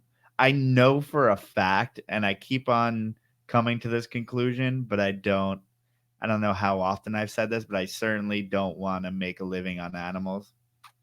To see the competitiveness of some of those guys, and also the amount of money that they need to spend, and also the amount of pivoting that you have to do, meaning like, you could have been a colubrid guy in the 90s, but in the 2000s, you turned into a ball python guy because that's where the money was, and that's how you can make a living in reptiles. I don't think there's many people who work with what they love, kind of thing. Maybe Nick Mutton. And that's a very, very weird example of it because he's able to find new things all the time, and he's always kind of reinventing what he's working with. So that's always backtracking a little bit. Justin brought up something earlier that I wanted to talk to. He was asking us to compare Tinley to NARBC Arlington. I think that's interesting. He said Repticon Dallas. No, he said that one first. He said NARBC Arlington first, and then he said Repticon. So there's no comparing it to Repticon. Let's just you can't ever compare NARBC to Repticon. But I think we could compare Arlington to Tinley. Somewhat. That's just like, I feel like NARBC Arlington is just a giant show. It is not an event like Tinley is. It's a great show. I thought it was an event before I came to Tinley, if that makes sense. Because I remember like, oh my gosh, I love this. Because we went out to dinner with people. We were drinking Ryan's delicious moonshine. It's halfway there. But it's almost like there's some aspects of it I like better because I did see all the tables now we weren't vending, but I did, and it's not crowded. It's not as crowded. It's less crowded. I got to see all the I felt like I got to see all the table or a lot more of the tables there.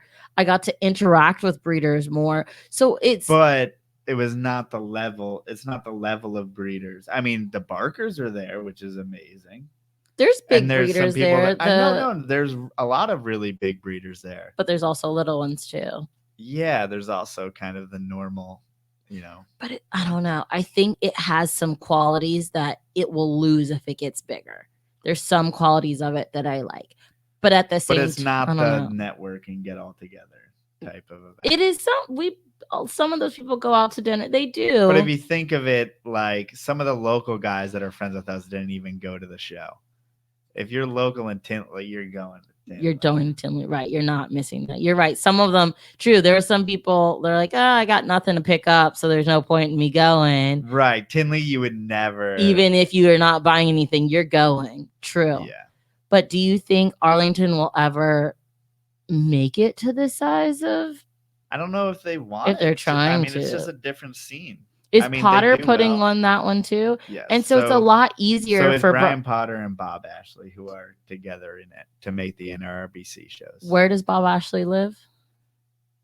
He lives in New Mexico, I believe. Okay. Don't fucking quote me on that. I mean, it's a lot easier for Brian Potter to put more effort into Tinley, considering he lives in Tinley. He lives in Tinley. So, I mean, it's a lot harder to make Arlington bigger when and I'm sure he has, people who live closer to Texas or whatever that help him out with it. But still, like, he could drive down the street and go do stuff at Tinley or, thinking of all the things. He can't think of all the things when it's in like Texas. Home field advantage. Right. Yeah, he's got more connections there, all that stuff. And I don't know. I mean, I feel like there can only really be one big event. If there's too many, then too many people will have conflicting things going on. And then even if, the NARBC Arlington is a decent turnout. It's still nice that we have one event that everyone goes to. It's good that, I mean, Daytona looks great, but if Daytona was still as big and then there's competing, it just seems like there's kind of only room for one show. Because like as Daytona declined, Tinley just went up and up. And then we see Pomona going up and up on the West Coast, but I think that's just because they're so isolated. They're so far away from all of us. You say that California is connected to many states. No, I know, but I feel like all the big breeders in the West go to that one. Right. And then Tinley Park is like the whole country more so. It encompasses everyone. I don't know anyone. It's hard because at Tinley Park, a person from New York can drive to Chicago. And then there's just so many more access points. When like California, it's like how many people are in Nevada, and then I guess people from Arizona and all that good stuff. But it's just different, man. It's just great to be at a giant show and see that a place like Tinley Park where the standards are so high and the displays are so amazing and everyone's putting out their best work. Yeah. So it shows you what you can do in our industry. Maybe in our NARBC Arlington will get bigger. I think it has the potential. I just think it takes people putting in the time and effort. But there's also not as many big breeders down there. But like we said, people travel. Jason Hood drove 20 hours from Florida to come to Tinley. I'm sure he'd drive to Texas if it's worth it, you know? I'm sure there's the people. Yeah, it may also have to do with the market of people. I mean, I'm sure the Dallas, Arlington, Fort Worth market is amazing, but yeah, there's something about that Tinley show. I don't know what it is. I think also there was a big concentration of ball guys at the time, you know, in the mid 2000s when in that area in Chicago. And then Texas, it's like, you know, there's Morelia guys, but there's not many. There's a few big ball guys, but yeah, I guess it also has to do with somewhat what was going on. Because back in the day, it used to be like all hype to what was going to be at the show that weekend, that kind of thing. People would unveil new morphs of ball pythons. Like me and Matt were talking about this. Now it's people put it out on YouTube, Instagram, Facebook before they even go to the show. But back in the day, it was all word of mouth. Like, oh my God, I can't believe I'm going to see a bumblebee ball python at Kevin's table at this show. You know, not many people have seen it in the flesh, and it was a big event. Wes Wyatt said, have you ever asked Will Bird to come on the podcast? No, but I would love to. I don't know how he'll feel about the technology, but I'll ask him. Is he older? No, not necessarily. And I don't know exactly how old he is. That's kind of a loaded question, but he's not old. Usually when you say the technology aspect, I'm assuming they're older. No, but that's actually where I got my Eastern Black King Snakes go back to him. Oh, so from Mike? Yes. So then we should definitely get him on. Yeah. And he was into Morelia for quite a while, still probably is somewhat, and Colubrids, and he does a lot of field herping in Kentucky, and he's pretty much found everything. He pretty much just found everything in Kentucky that you could ever find. So yeah, he would be a great guest on the show. Cool. Please, y'all, if you ever have like suggestions, I'm not saying we'll take you up on all of them, but like reach out to us and let us know. There's people like we had never heard of who ended up or like didn't even think to get on, and they ended up being amazing guests. So if you know some like big breeders out there, or you know, we're always into people like who have cool herping stories or are doing rare things. Ooh, not about Tinley, but remember we were supposed to ask people to help us with this podcast idea. So Ian gave us a great podcast idea to do like a natural disaster podcast, which I think is awesome to have people. I would love to get someone who's like gone through most of the major natural disasters and just do like a big group podcast and talk about like their story, what they did for prepping. So obviously someone who's going through like a hurricane, Ian could do the hurricane aspect in Florida. I would love someone who's been through like a tornado. So fire could be like fire, Riley. California, right? Riley Jamison's went through wildfire. What else? So there's hurricane, tornado, wildfire. Is that it? There's no tsunami. There's no tsunamis happening. Garrett didn't have animals when he went through a tsunami. Right. I don't know. Sinkhole. Did everyone ever have a sinkhole in their house? Poor bastard in California. No, they happen all over randomly. They happen in Florida. They've had, I don't know, random places. Are there any other natural disasters? I don't know. Earthquakes. Oh, yeah. Earthquake, which is another California. What's up, California people? Who was in a mudslide? Yeah, California. So basically, it'll end up probably being a blizzard. Ooh, blizzard. I like that. Leave it up to Minnesota Carly. Yeah, so definitely if you know any breeder who's been through a natural disaster that you think would want to be on the podcast, let us know their name, and we want to reach out to them to have a cool natural disaster podcast. I think it'd be really awesome. The natural. Oh, yeah, we got to talk about the teacher at Tinley. Yeah. James Lewis, you remember his school better. So this guy came up to us. Did he say he listened to the podcast, or was he just into math stuff? Yeah. He said that he has showed our videos. He's actually played our YouTube videos in his class. He teaches high school biology, AP biology. He actually had one of his students there, which was pretty awesome. This is a school in, I should remember. I don't remember. James Lewis, help me out. Where is he located, and what is the name of the school? I feel like it's like Kalamazoo. Does that sound familiar? In Michigan. It's somewhere in Michigan, I believe. I don't know. But this guy is a high school biology teacher, and you guys are never going to guess how many snakes or reptiles he has in his collection in the classroom. I didn't even know, like, I can't name one high school biology teacher that had any reptile that I know of, much less this guy has 150 reptiles. Including things like Gila monsters. He was getting an indigo. And keep in mind, this is part of the curriculum. This is something that it's a program that the kids go through to basically get this zoology experience. And they even breed snakes, and I believe they kind of like sell off the clutches. I don't know if that sustains the project or something. Yeah, I'd love to get them on. Well, he gives if the seniors like do well and take care of it. And when they graduate, they get to take like one of the animals home. And I can't imagine being in high school. You would literally lose your shit, like getting to work with 150 different animals in high school.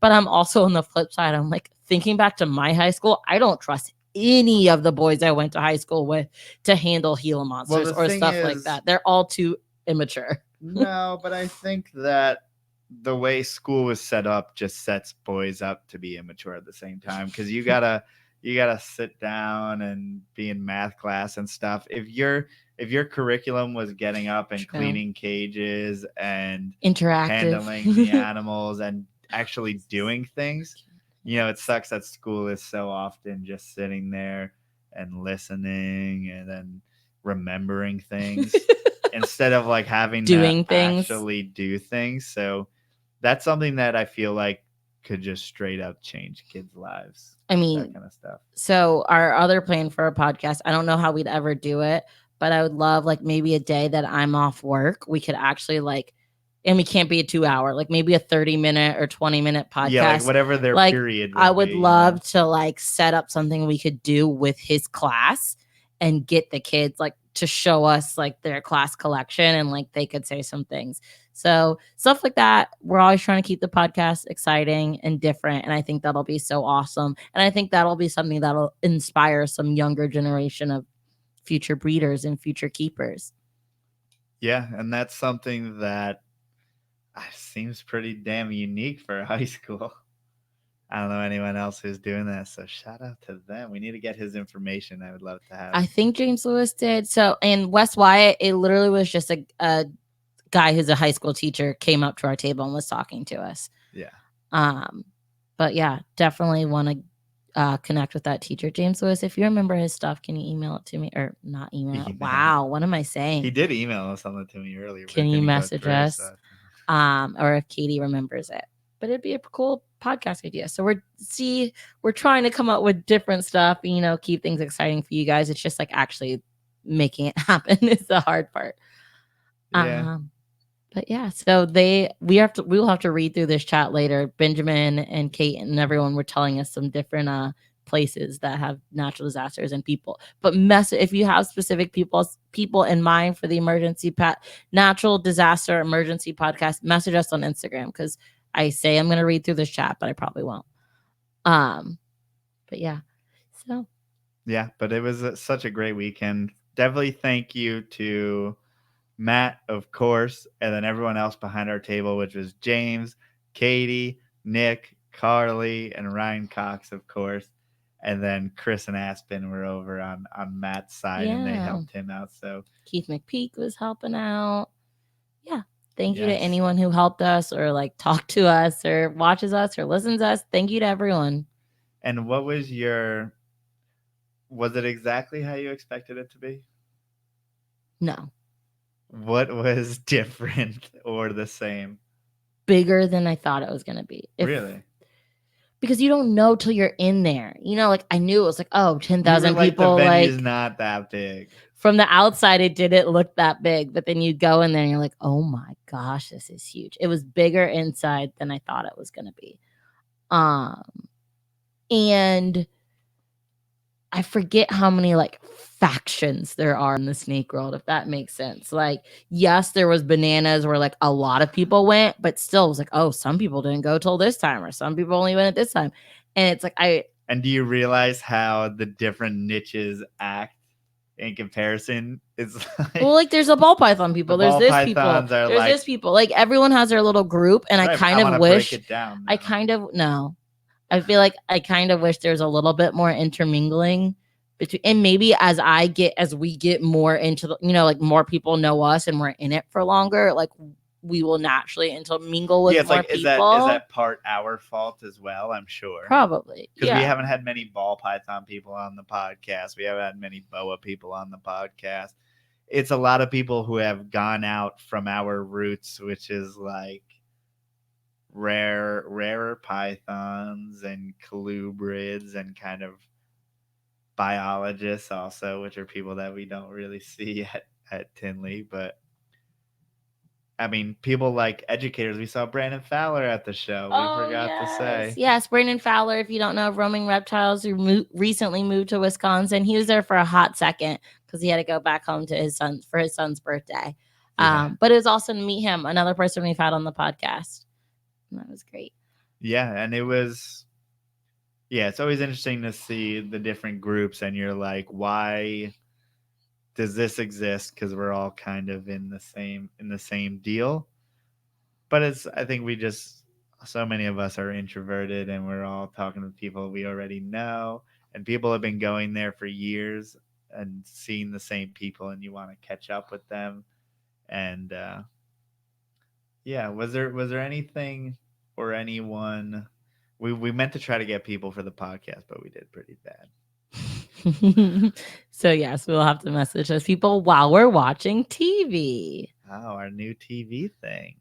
James Lewis said we should get the guy who makes his display. Yeah. And he also breeds boas. I think it'd be interesting to talk about, like, because there's a lot of complaining on the vendor side about displays, but I don't know how much everyone knows the ins and outs. I mean, we're all like, it takes 10 years to get this thing.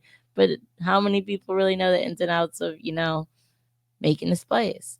And his is like, I don't know how you do that by hand. It's all pretty particular. Yeah, I don't know how, what you start with and how you end up with, what the design process is, what the manufacturing process is, if he does it all by hand, what his background is, that kind of thing.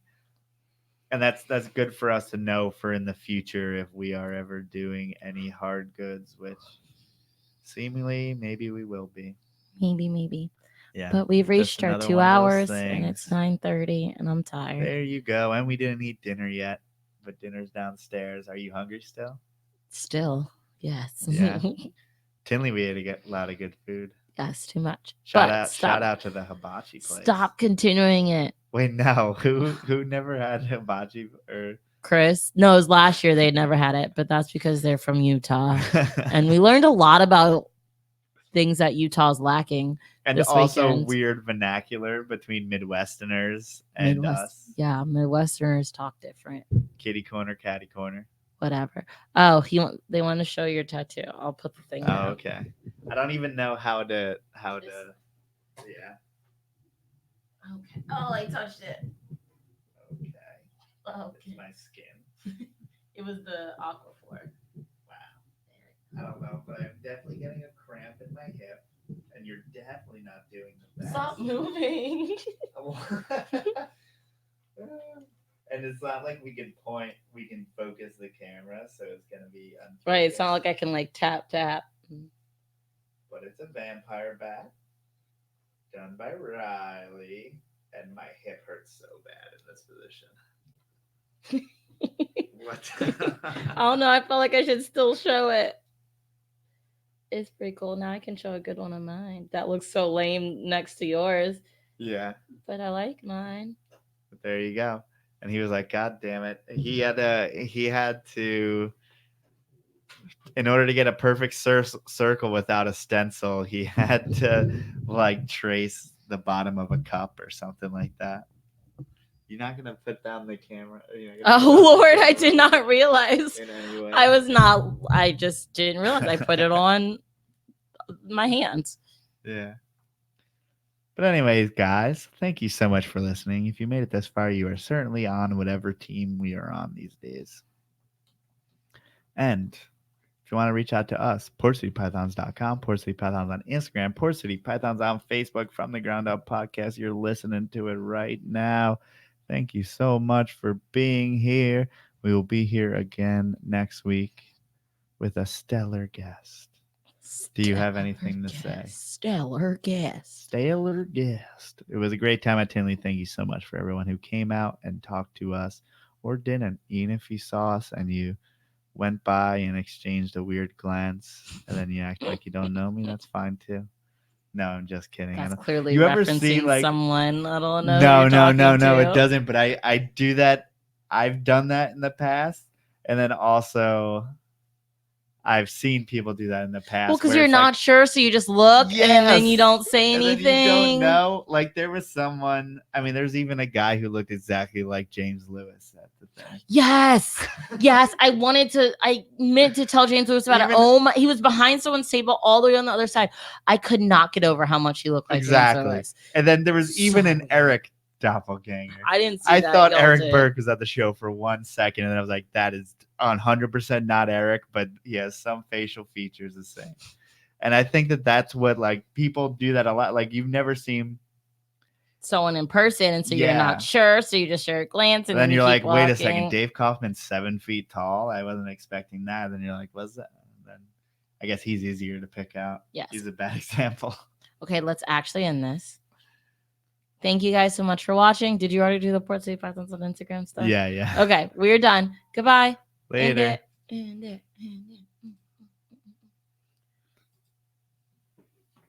looks weird.